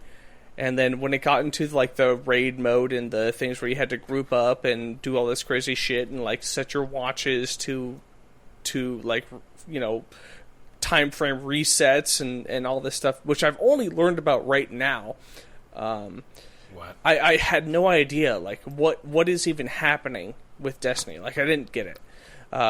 So in 2, none of that is even apparent out the gate. Destiny 2 is a fine first-person shooter story. It has a great pace. It has a great momentum. It has a great curve to it where you're leveling up and whatnot. And I think that when people say like, "Oh, you finish the game and then Destiny 2 really begins," yeah, that's correct. But also, before it quote unquote begins, it's still a really fun game. And comparatively to Destiny 1, it is head and shoulders a gajillion times better. So if you're what you're saying is, if you play this game and you only consume the authored content, let's say the narrative, and you get from the beginning of the narrative to the end of the narrative, it's still worth your $60. Hell yeah! All right, I mean that's noteworthy. How long does it take to get through the campaign? Let me put a quick asterisk on that. Hell yeah! If you bought Destiny 1, you're like, this was worth $60, then this is worth like 120. If there was nothing that you're like, I enjoy nothing about Destiny 1, then no, there's nothing that's going to be here for you in Destiny 2. Can you spend 120 out of the gate on Destiny like you can on NBA 2K? Oh yes, even more. You can buy like a satchel and a grimoire. It's what about dope. On a purely digital version? Unknown. Cannot speak to that. Yeah, so it's shoot and loot though. Like even in the main game, right? Like you just get better gear, and it's Borderlands except with a slower curve, right? Well, comparing it to Borderlands is very apt, because in my eyes, I thought Borderlands had like very fun moments of stories, and I think it was very like enjoyable as an arc to go through as a character, and then like the quote unquote late game where you're doing the raids or whatever, and late game content that sucked. This game is very much in that same vein where you're like, yeah, this is really cool. Like, the beat-by-beat story missions are well-designed, crafted. There's a lot of dialogue. There's a lot of reading. And like, Jeff, I messaged you. I said I took my headphones out and I stopped listening to podcasts and music while I was playing it because the game's music and dialogue was compelling enough for me to actually enjoy and focus on what I was doing. So, I don't know. Like, Destiny 2 is an impressive upgrade to Destiny 1 if you did exactly what I did. And from what I understand is once, like, their DLCs came out and whatnot, like, it improved the game a lot. And people are saying, like, well, you know, this is kind of what Destiny 1 was after it was reset.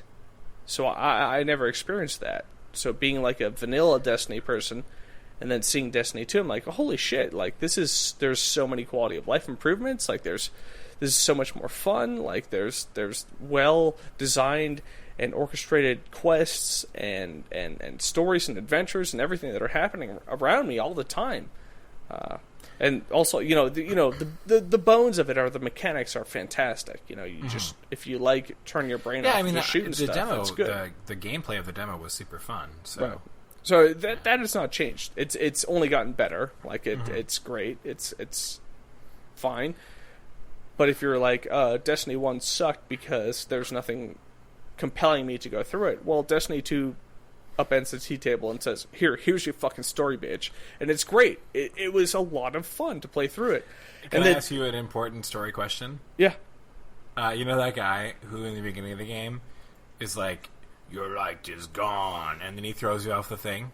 Mm-hmm. Does he get his comeuppance? Oh, hell yeah. Oh, apparently he gets it, like, immediately. Oh, really? That's false. No, that's what people who play Destiny tell you. But as here's my thing is, well, in the first 250 levels he gets his comeuppance. But exactly. Those don't matter. Yeah, as somebody who didn't play Destiny and doesn't understand the arc and doesn't understand like that you have to get to the end game and then grind it out.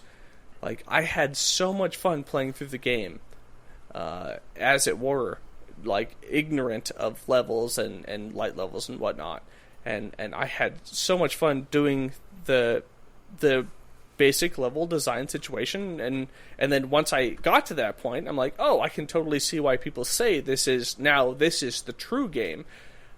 Yeah, it has the hooks in me, and I still want to play it, but it's very much in that same kind of like World of Warcraft, daily. I got to do my chores today, but before that, the actual story, which took me probably 5-10 hours or so. It was a lot of fun to play through. I feel like the deepest I'll go on daily chores in a video game is Animal Crossing. Or Stardew Valley. Yes. Well, that's different. I mean, that's, Well, I'm glad to hear that you can play it without really keeping track. At least single player, you can play it without keeping track of the light levels and all that stuff, and you can just kind of have a good time. You're right. I think that the way Destiny 2 works really well is it eases you in. You know, it's like it's the baby pool and the story, and that's where probably people that you hear talking in podcasts and stuff about it, saying like, oh, it's a baby zone. It's super quick. It's easy to get through. But if you read shit and if you explore things, like, yeah, it's fun. It's a good pace. The real Destiny is fighting giant bosses that fall through the floor 2 times. Yeah, exactly. Why is that a thing? Yeah, it's not. It's a great game. If you're saying like I didn't like Destiny 1, then I would say give Destiny 2 a shot, because this one might actually sell you. If you played 1, you're like, not for me, but I liked the handling, I liked the gunplay, I liked all that stuff. This one has the campaign, this one has the story, this one has like it eases you in a very smart way where, I think one of the things that the developers said where they're like, well, people don't understand the late game because in the early game, you don't ever see any of those things like the exotic weapons and armors and raids and whatnot. So they kind of interject that into the game mid-story to you, and you're getting those cool things and those that cool armor and that cool gun, and it really like whets your appetite to say, wow, this is, I can actually see some breadth to this, and that's where it really hooked me.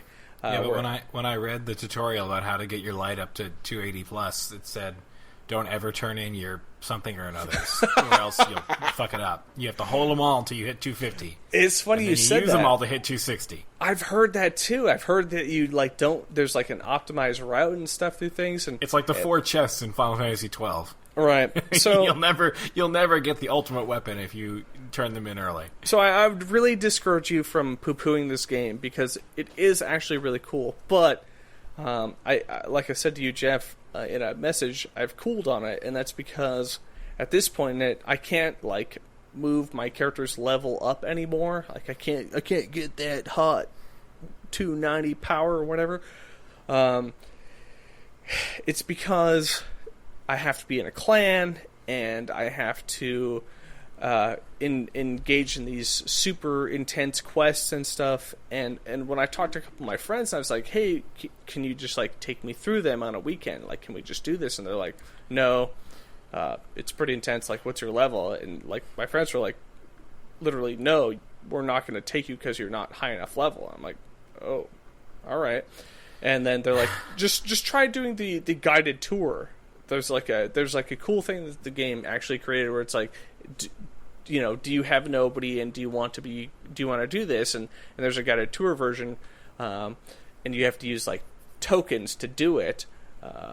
And what? I was like, well, I have a couple tokens, I can try it, and I tried it, and one of the prompts is like, hey, you have to turn your microphone on because you have to talk to people because this is going to take coordination. And then I said, no, thank you, no, thank you, no, thank you, no, thank you, thank you. So that's pretty much the wall that I hit. So I'm kind of doing the things that I'm comfortable doing at this point, where I'm like doing the base level raid or the strikes, and I'm have to turn your microphone on so somebody can call you an ethnic slur. Right. I'm like, if my friends are like, you're not good enough to do this, or I'm not ready to do this with you, that kind of a thing. Like, okay, well, that's where I said I'm done, essentially. Like, yep. I will still enjoy running around and shooting stuff, and for 2 hours 4 times a week or so when I have that time, like, it's nice. It's nice to do it because it feels good. There's that loot machine, but I'm never going to get into that next stratosphere of like, I'm doing the raid, and there's so many people online who are like those, gaming luminaries are like, I did the raid and it was not good, and I watched the raid. Yeah, it's not good. I don't want to do it.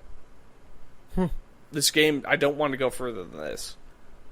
Yeah. So that's too bad. That's too bad, because I feel like if I did get into it, that I would want the raid. I would want to play it. I mean, I would enjoy the single player experience, but I would look forward to getting together with my bros and taking on. But what I would say is, if you have that itch right now, like, get the game, play it, and let's play through the campaign and play through up to that point, like up to that. I want to play on my PC because the PC Master Race. Well, I'm not going to play with you if you're playing on a PC, because it's going to kill any challenge of that game.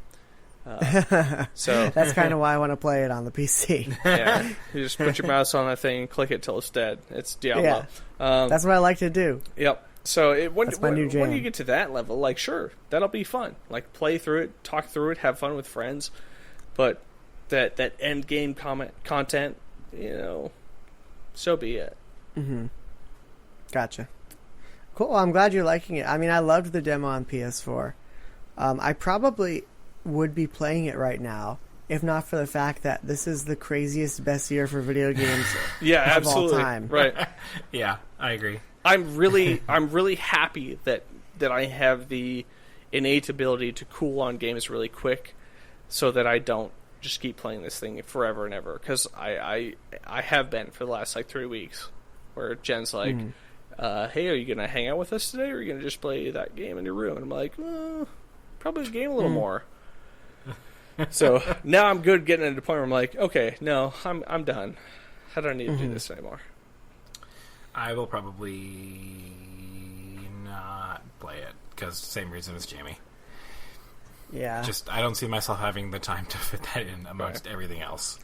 I mean, it's kind of like if you're liking Overwatch a lot, give this game a shot, because what I really enjoy the most is the public quests.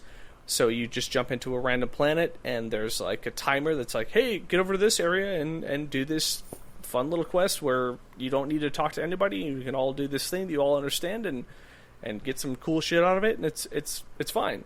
And it's shooting stuff or healing stuff or whatever. So I feel like it's the same thing. It scratches that same itch as Overwatch, and the online multiplayer, like competitive stuff, like the Crucible, kind of does those same things too. Where I'm like, oh, okay, like I had a good run on this. I feel actually really good about myself. So I don't know. I would recommend you guys still give it a shot, though you won't do it. I don't know. I'll consider it, but it's very difficult to see how it fits with everything else that's happening right now in terms of games. Right. It's really unfortunate because everything about the game looks really great to me, except maybe the focus that everyone seems to have on being the right power level or whatever. Dude, not let the people talking about Destiny sway. The crazy people talking about Destiny sway what you think about Destiny, because they're the crazy people. The last game where everything about you was distilled into one number was Diablo. Diablo 3, and that game was terrible.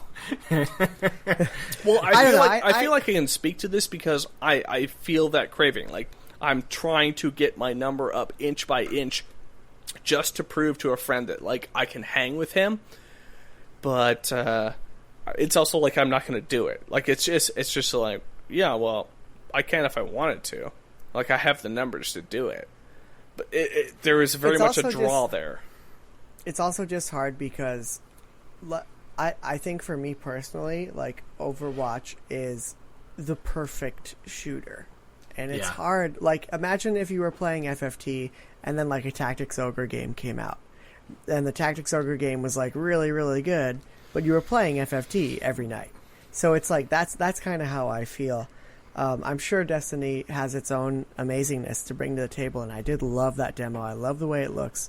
I like that they put a higher focus on the story, and I'm sure if Overwatch cools for me anytime soon, I'll probably pick up Destiny. But at the same time, they're making so many changes to Overwatch that may seem like small changes from an outside perspective, but like they just changed up my main completely.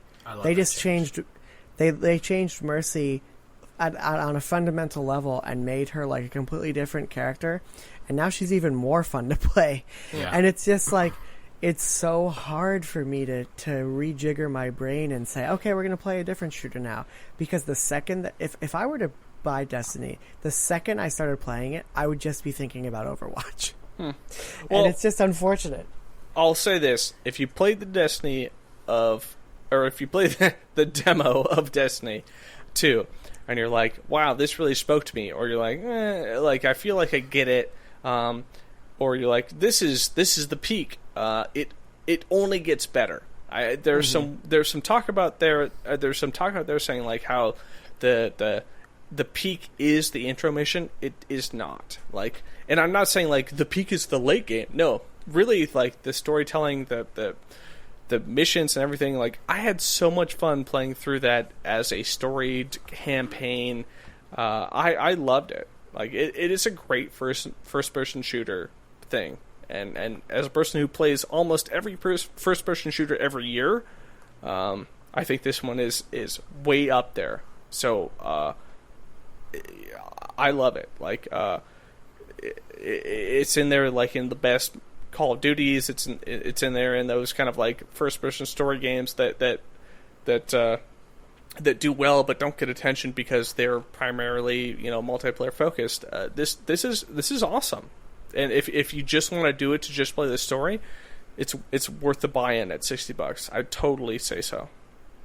I feel listening to you talk about Destiny the same way that I feel when like someone comes to my house and they're saying something about like a local representative that I liked and I voted for and that I agree with politically, and they're like, why don't you call your congressman and tell them about how you feel about the healthcare bill, and I'm like, yeah, you're right, I should. And then I just don't. I just don't have it in me. Because you recognize how futile it is. I have the perfect analogy. If you liked Titanfall 1, and you're like, wow, this is a cool game, and you're like, I did. Boy, there's a lot of gaps in that game. This is Titanfall 2 in exactly that same array, where it's like better story, so much more fleshed out world to live in. The multiplayer is actually fun and enjoyable to be in because people don't suck.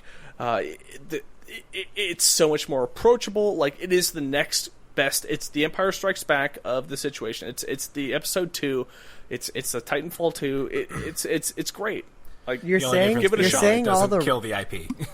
you're saying all the right things about cocaine to a heroin addict. Is what you're doing.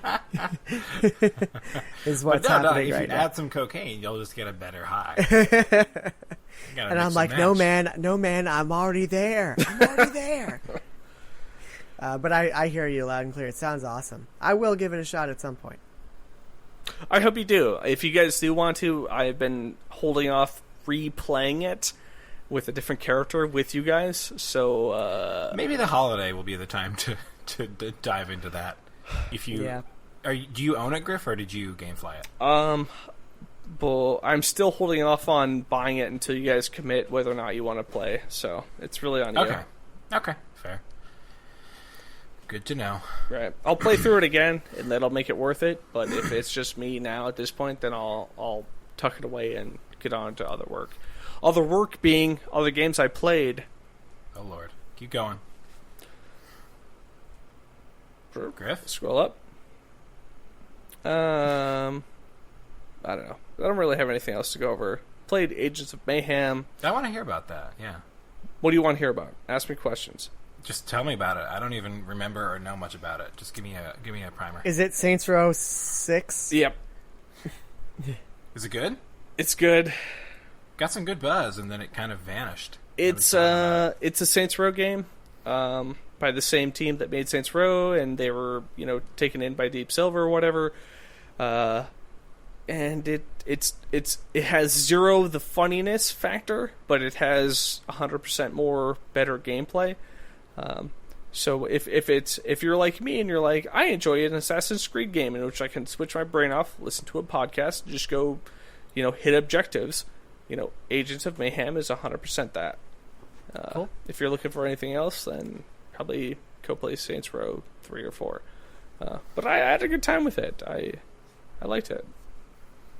Is it as kind of cheeky and goofy as Saints Row 3/4? No, unfortunately, it tries hard, but it kind of whiffs and fails. Maybe that's why it's not getting a ton of buzz, because I seem to remember people, like critics, were into it, and then I just never heard about it again. Right, like Saints Row 3 and 4 had the writing, had the story, had the characters, had the cheekiness, like you said. But they didn't have the gameplay. This one has the gameplay, but is completely vacuous of the,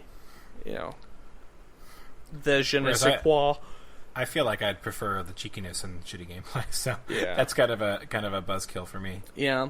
I mean, it's there, but it's in like a very diluted proportion, so it's not great. It was fun to play.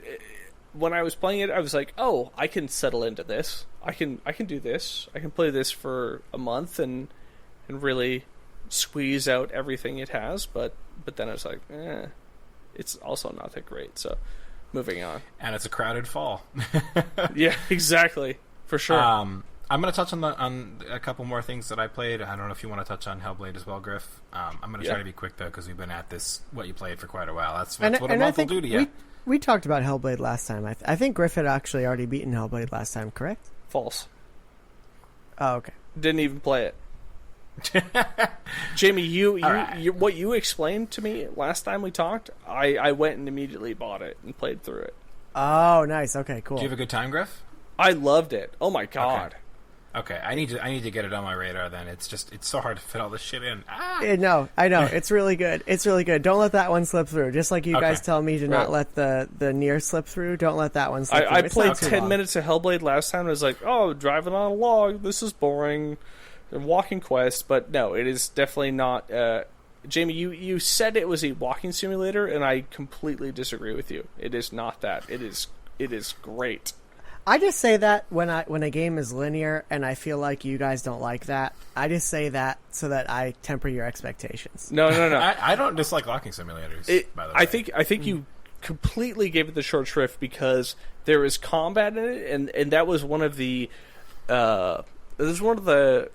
qualms a lot of people in the industry had about that, and reviews said like the combat's boring and sucky and tedious, and actually felt completely opposite on it. Like, I loved the combat. I felt like it was super fun. Like, it was to me, it was like what I love about Bayonetta or Vanquish or any of those Platinum games where it's like I in my soul feel the rhythm of it and can just kind of close Are you my... Lucio or I was something? going to say, give yourself to the rhythm. But no, there's the like Fenrir fight where you're in the dark and you literally have to play it like blindfolded, and that was not a problem for me. Like, I felt the rhythm of the game. It was not an issue. I died once, and I was like, okay, I get this now. It spoke to me a lot, where I'm like, I love this combat. I love this kind of pacing that it has, and then everything you said last time, Jamie, about like the story and how it touches on like the schizophrenia and the psychological aspects of it, like 100%. That was my reason why I went to play it. Is like, you spoke so highly of it. I was like, oh well, I have to go check this out now, and I did, and I actually adored the combat in it a lot. Yeah, combat is fun, and I haven't finished it yet, but as initially the combat kind of seems oversimplified, but I think it quickly ramps up, and I think there's definitely something there. So yeah, I'm completely in agreement. How far did you get? I honestly can't recall right now. Did you I go can look through at my both bosses? Did you fight Fenrir? I would love to be able to tell you. I feel like I have fought a number of bosses. Let me tell you. Did you experience the gelatinous, multi-armed, goofy dudes that you have to be stealthy around? No. Did you have to fight the thing in the darkness? That sounds like my family gatherings. Did you have to fight the thing in the darkness that doesn't have a shape? Yes. Okay. Let me just tell you that I played. Oh my God, where are you? Why aren't you here? Are you just move on. Okay, I'm gonna jump in and talk about other stuff, but I'm glad to hear that you both really enjoyed Senua, because it reminds me that I need to check it out. Real quick, just because, again, this is getting super long in the tooth in terms of games played. Checked out Thimbleweed Park. I don't know if you guys have heard about that game. Yep. It's billed as like a very classic LucasArts style adventure game. It's what's his name? Oh, Gilbert? Yeah, Ron Gilbert. It's Ron Gilbert. Yeah. Oh. Yeah. Which is why I am not interested. It's why I'm interested. Okay, it's like not as funny as it should be. Much like Ron Gilbert's games. I mean, Monkey Island was great. That's Ron Gilbert, because right? Tim Schafer was there with him. Oh, okay. Ron Gilbert does not do great games by himself.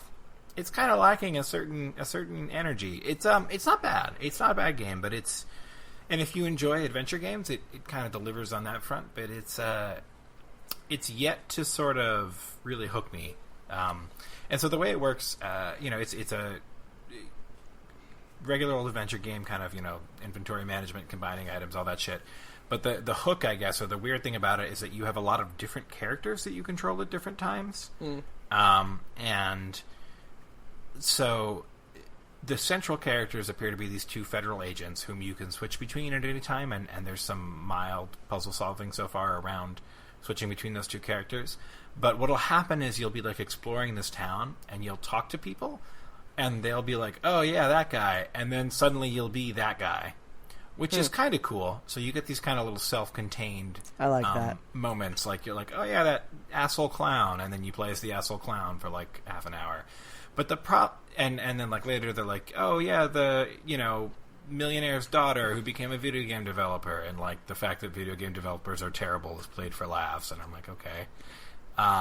But the problem with all these little individual things is that none of the little vignettes have really like excited me.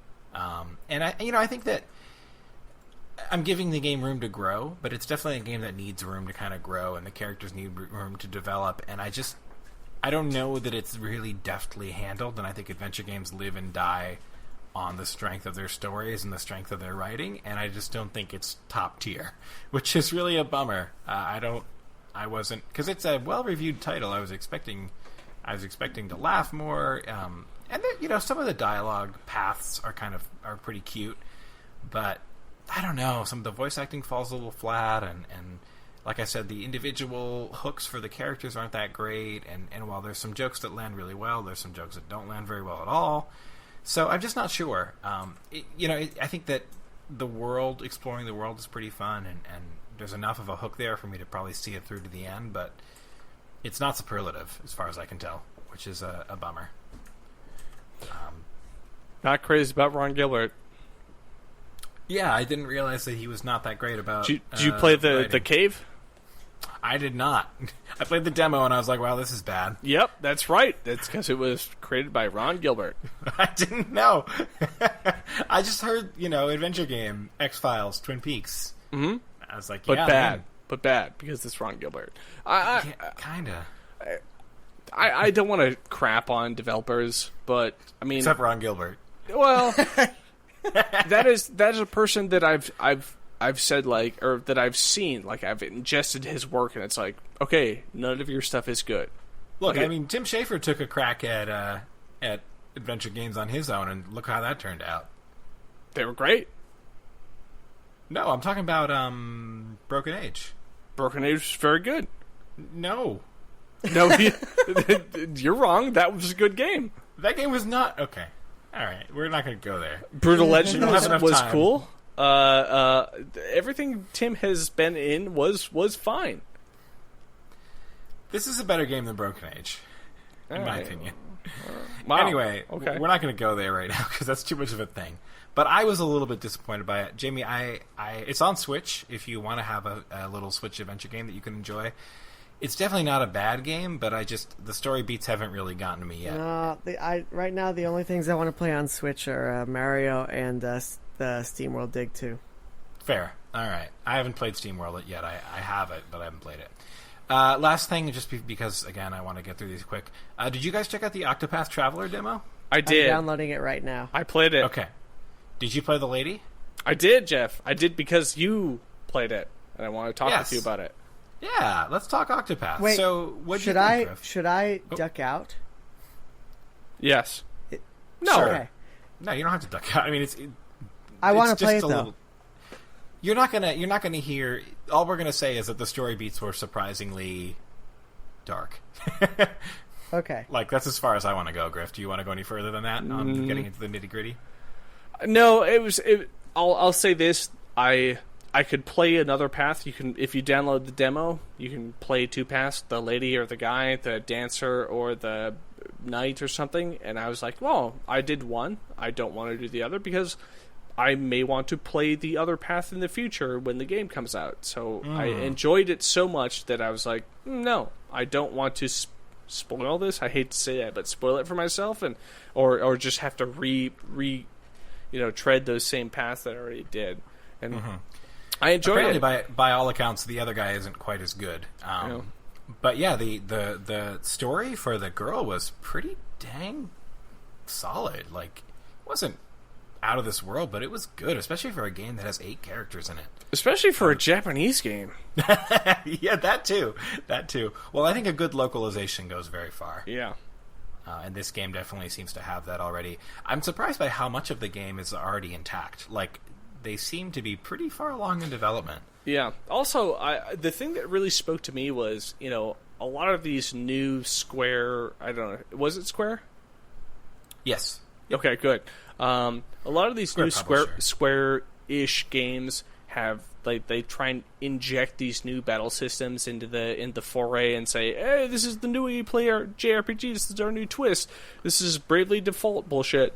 And I actually enjoyed this one, like the mechanics that they had where it's like the breaks, like enemies have like a weakness. It was very Persona where you would break their weakness down and then you could, do extra damage, but then you could boost up and boost your own character's attacks. I thought, I was like, okay, cool. This is a mechanic I can really get behind because I can understand it.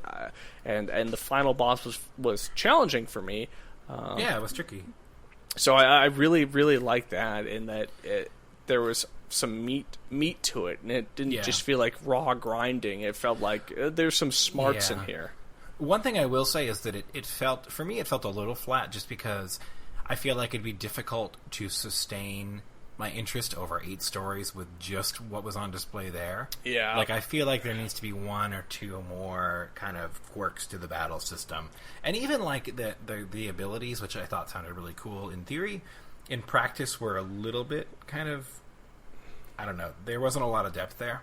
No, you're right. So, like, you could charm people. I mean, in the demo, they all had a 100% chance, but they certainly alluded to other systems that went beyond that, though. Like, there was a reputation system going on in the towns, which was alluded to. I always kept thinking, like, if you have a multitude of characters, like, combining all those different characters might make for something really interesting, where you're dealing with, 5 systems at once, which is not my bag. Like, that's kind of too many things for me to deal with.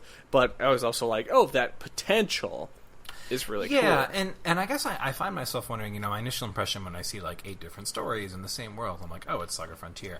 I'm wondering if it's more like Secret of Mana 2, like, where you choose your 3 characters and they have a plot, but, like, there's really only 1 or 2 different ways to go through the game. That's kind of what I'm thinking.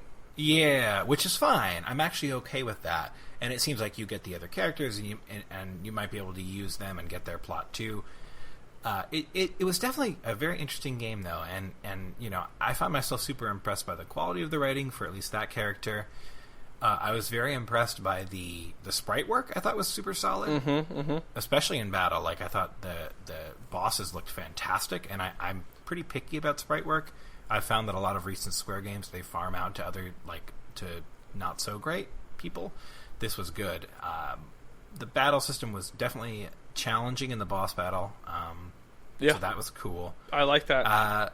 The art wasn't as exciting to me as I initially thought it would be, and also that game needs a faster run speed, like, immediately. Oh, agreed. but in terms of the art, I loved it, how it was, like, it felt a lot like 3D Game Heroes, like, where there's really cool depth of field on everything, and you're a 2D sprite in a 3D world, and with lighting, cool lighting. Yeah.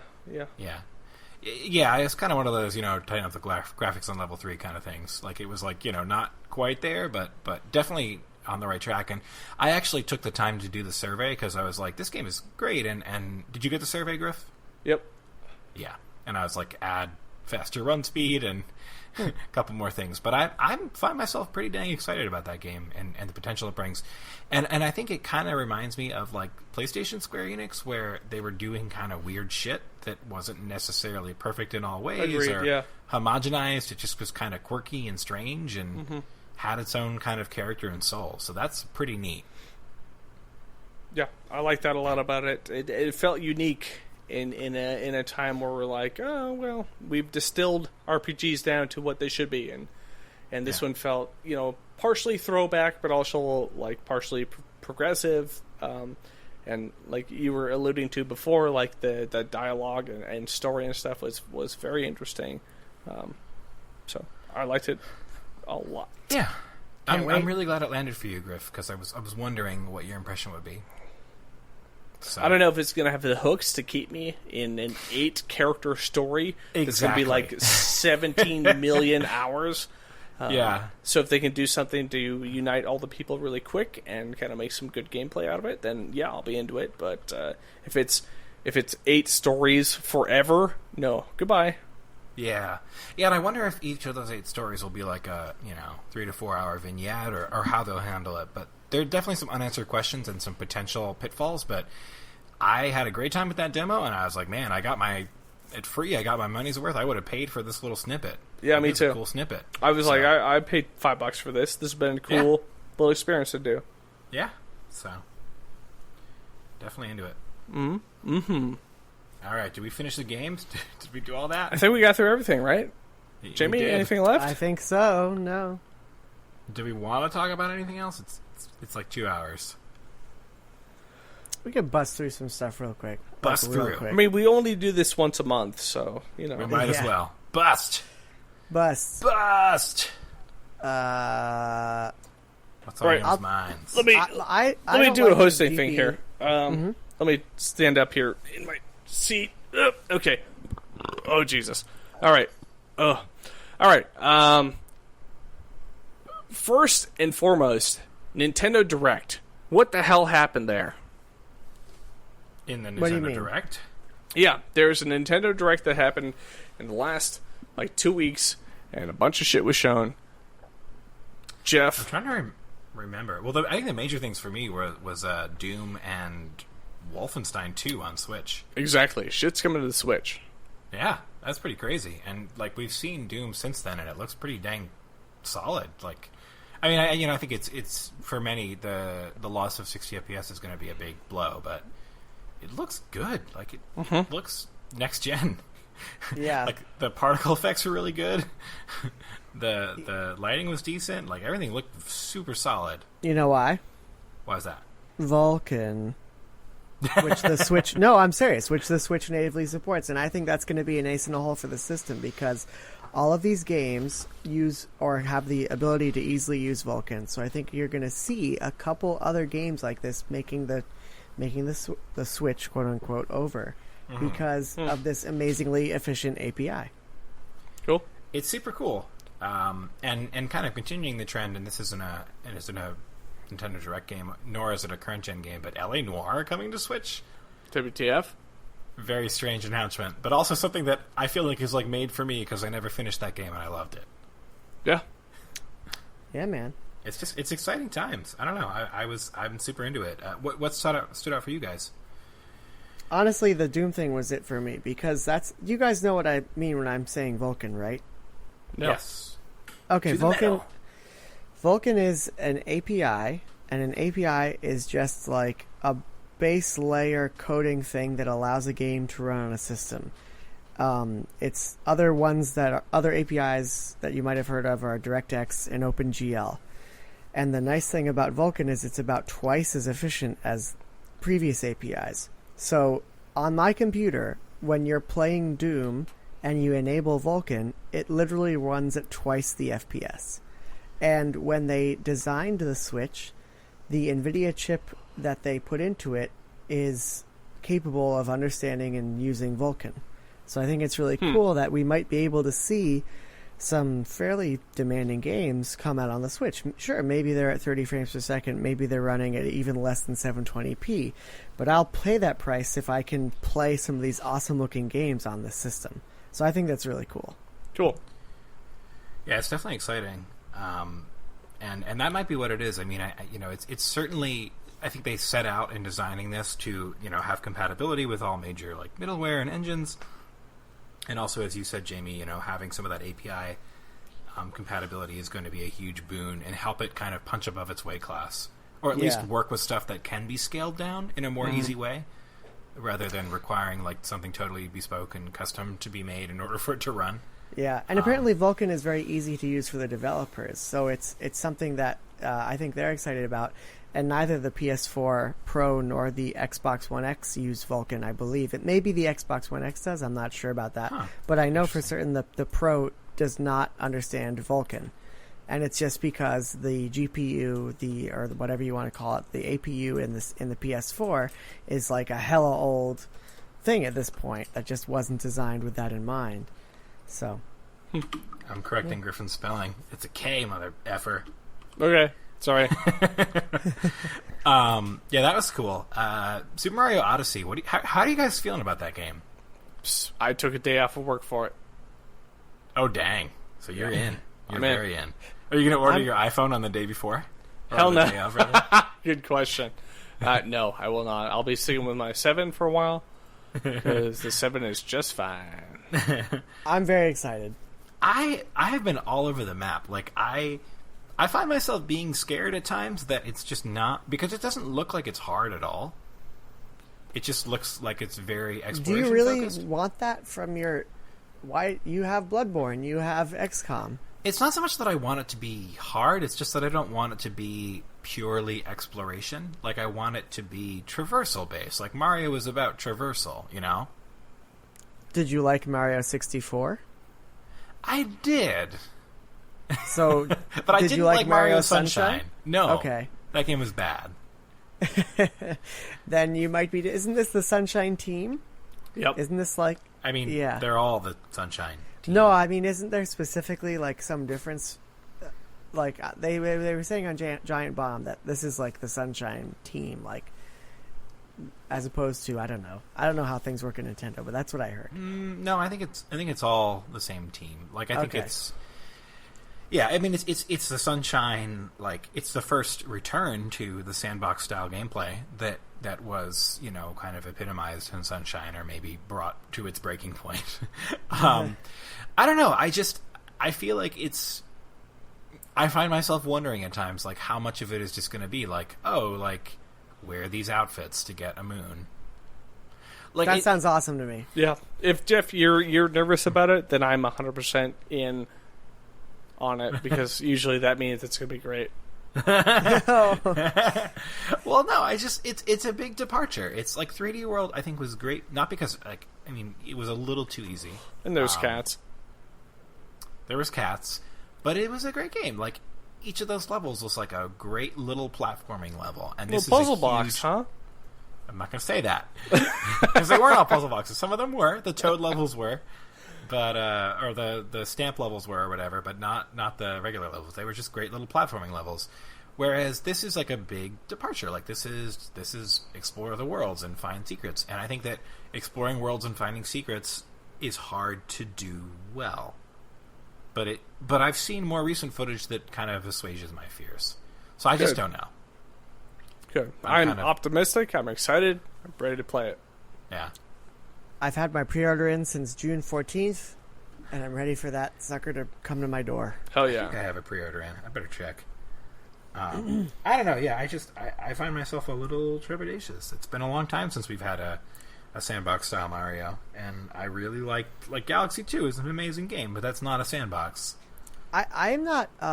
If I'm afraid at all for this game, it's not because it's a sandbox. I'm afraid because it just seems batshit crazy, and I'm not sure that everything's going to be firing on all cylinders.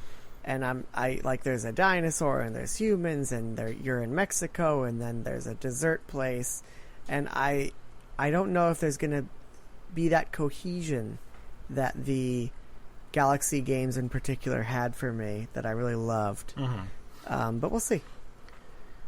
Yeah, Well, as a person who didn't play Galaxy, I'll be first to tell you how great it is. You did not play Super Mario Galaxy? he didn't like the Galaxy I games. played it and I didn't like him. Oh my god! Right. Yes. He's a bad boy. You're, oh man! If you were my patient, I would keep you for weeks. Also, fuck Banjo-Kazooie. Also, fuck Sonic. So, Griffin, fuck Banjo-Kazooie, yes. Yes. So what if this is Banjo-Kazooie? That could happen. If there's like a gajillion collectibles that are all garbage, well, Fortunately, what I appreciate, what it seems like they're doing really well, is just the moons. yeah. Just that. From everything I've seen, it's like there's a linear path you can go through. Sort of. No, there's a linear path. You can get the big moons, you can get the big wins to move on to the next stage, and you can get the big shines, you can get the big stars and all that stuff. It's not like you have to do everything in every level to get all the junk. No, I don't think you have to get all the junk. It's going to be interesting. We'll see. Well, it's not a question. You don't have to. So that's why I'm excited about it. Yeah. I just want to be annoying. No, do you do something I don't? No. Again, I find myself being so on the fence about this game. But yes, you're right. You definitely don't have to get everything. You can get what you want and move on. I worry that the actual Galaxy 2 is a great game because you don't have to do every single thing, but the stuff that you do is all super cool and fun to do and has a good level of challenge and is exquisitely designed. This is you stumble upon stuff. This is Korok Seeds the game. Mm-hmm. And Korok Seeds the game is hard to do well. I don't think this is Korok Seeds the game. No, I disagree. Yeah. I think that would imply that there was the Korok Seeds were not the core of Zelda. Right. I think that the exploration in this game is the core, and will therefore have received the level of focus and polish that you expect from Nintendo. I mean, I do think that you may be disappointed, but I also think that you will still find your difficult platforming challenges just framed in terms of finding these moons. Fair enough. Again, we'll have to see how it all plays out, but it's definitely something I'm watching with a lot of interest, and it's just very oddball. So, plus you can take over meat with a hat. Yep, giant piece of meat. All right. What else have we got going on here?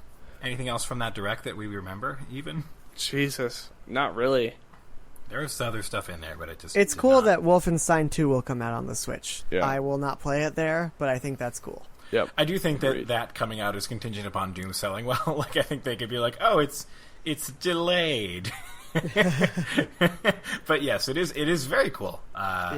Very interesting to be in a world where third parties are hey, let's try Nintendo. And I feel like the climate is different on Switch. I feel like when I hear that Doom is coming to Switch, I'm yeah, okay, yeah. Whereas, if Doom was coming to Wii U, I'd be that is not a fit for that audience at all. Yeah. It's some kind of intangible that I think just makes me feel like this platform maybe has a shot at capturing those types of players, which is super cool. Yeah. Mm-hmm. So, what else? Well, I'd say let's put a bow on it here and just announce the fact do it. Jeff and Jamie, you guys both called the Sonic Mania Metacritic score higher than the Destiny 2 score. Yep. By 0.2? by a fraction of a decimal. Yeah. Yep. That's great, because when we originally were planning to do this back in early September, it appeared the other way. It was not that case. Yes, you're right. Yes, but very exciting. We were the tortoise to your hair. That's what it was. All right. Well, just wait for the PC, but whatever. I think Sonic Mania had de novo on PC as well, so I feel like there's so many variables we just didn't consider. Yeah, you're right. We should throw it all out. No, instead, I think we should end this here at this point at the 2 and 15-minute mark. But I'd like to throw a little wrench in the situation, whereas I lost the bet. So what is my dare? Your dare? Mm-hmm. Is it life related or video game related? I don't know. You what do you think? I don't know if one man should have all that power. I dare you to take your penis out at. No. Okay. I don't know, Jamie. What do you got? I don't understand what's happening. I think we're daring Griffin to do something. Yeah. What's the consequence of me losing this bet? What's a game that Griffin said he really hated and he doesn't? Griffin, you have to play and beat Sonic Mania. Oh, that's a great idea. That's so perfect because it goes right along with the thing. You have to beat it. I don't care how you get it. You have to get it play and beat it. Yeah, gotta beat it. Also it won't only take digital, that long. So this is going to cost him a lot of money. No. He can game. It's like $20. It's nothing, man. It's fine. That's fair. Okay, all right. Play Sonic Mania. Okay, yeah. We won't tell you to beat it. but just play. Play it until you can no longer bear it anymore. Yeah, play I it feel until like that's you're fair screaming in enough. agony. Okay. All right. I'm into that. I'm fine with that. All right, that's a good idea. I accept. Nice. Okay. Yeah. Cool. Next bet. What's coming out in October? Odyssey, Danganronpa. Dad, Grandpa. Let's see what else. There is other stuff. Ooh, I have a bet. Okay. Will there be inventory of... Okay, if I want to buy an SNES Classic on day one, and I have not pre-ordered, will I be able to? Oh, that's a good one. That's a really good. That's next Will week. you be? I feel like that's a bad bet to take. I'm not interested in that. You're not interested? Well, I don't mean me. Okay, will the average consumer... Will we hear stories Also by consumers? bad. No. Also bad. No. Oh, okay. I like the idea, but how could we spin this so that Griffin is happy with it? I like the idea of saying, how many will publications produce a review on Star Fox 2? I think almost certainly. That's clicks right there. Yeah, you're Clicks for right. days. You're right. You're right. That's true. That's true. Oh, how about this? How will Star Fox 2 review? Oh no. I got a good one. 'Kay. I got a good one. Ready? Yep. Let's make bets, and this is good because we can all put in separate bets, and it's not a yes or no thing. Okay. How many days, hours, minutes, whatever will it be take? available? No. How many days, hours, minutes, seconds will it take until the average tech savvy person, such as myself, Already out. has an easy way of just hacking the shit out of it? Out of the SNES Classic? Yeah. I'm going to say before release. Yeah, that's not great. Ugh. How about how many... Okay, will a statement be made that all stock of the SNES Classic has sold out on the first day? Well, did they Griffin make a hates it statement all. last time? I don't know. Or we could we could certainly do Star Fox 2 reviews. You want to bet on like the average? I Star don't even Fox? know anymore. I want to bet on the goddamn SNES Classic. Let's bet on the average for Star Fox 2 reviews. Okay, we can do that. Like the Metacritic of Star Okay. Fox 2, which I'm will gonna certainly say- be a thing. I'm going to say 75. Damn it! I'm going to say 70. Where are you going, Griff? You went up or down? I was going to say 75. That makes most sense, but You can go 74 or 76. no, I'll go 80. All right. Okay. Nice. I like it. Lock him in. Okay. Lock him in. In Locked the and least loaded. advantageous position. Yes. And it's just whoever's closest, not above or Yeah, beyond yeah. or whatever. Yeah. No, it's not a Price is Right situation. Right. All right, boys. I got to walk my doggy. All right. Yeah. I got Doing a some barbecue. dinner. A More barbecue. like barbecue. Yeah. Yeah, well, it Yeah, is a baby. barbecue. Perks of living with my dad. He barbecues for me while I podcast about video games. All right, bros, Okay. it was awesome. Yeah, good times. You can find me at 1-800 hot dogs if you want to leave me a message. Okay. Otherwise, I'm a doctor. And if you need my services, just show up to the University Hospital emergency room, and I'll be there. I was going to say, you have to be having a stroke, except now, going forward, not anymore. Yeah, not anymore. But, just pretty much anything. Especially if you're maybe a little psychotic, you'll see me. It'll be cool. We'll hang out. Pretend stroke. Heard. Tennis court? Just pretend having a a stroke. Just fake a stroke. He's a Take a phaser. stroke. Yeah. I Yep. will. Watch I dogs. will be doing social work. So if you need therapy, then give me a call, baby. And Griffin will be doing business things. He's this first 7 Sigma. If you ever need a fraudulent account opened, Yeah, baby. Griffin knows a guy. Come on over. I know somebody. Yeah. So go to the internet where you can find Jamie on YouTube doing cool shit, right? Like you have your...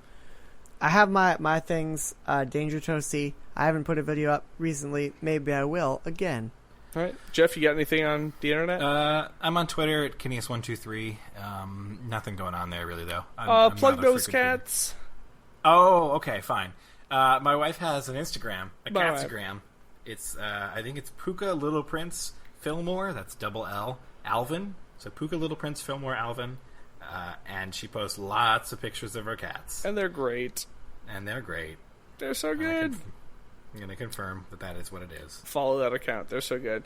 Yes. I've been Griff Hoffman. You can find me on the internet with, I don't know, probably Boss Barrel or something at this point. It's all falling apart because I'm tired. So I don't know. Boss Barrel on Same. YouTube. You'll find this thing. Maybe this year we'll do another video. Hopefully, if not, I don't know. Look at the old archive. The old archive. So thanks, guys. This has been Boss Barrel Radio. Jeff. Yep. Jamie. Ah! Perfect. You guys have been great. We'll see you in October. Bye. Get those pumpkin Adios. spice lattes on. Mm-hmm. Yes. #BSL. Bye. Later.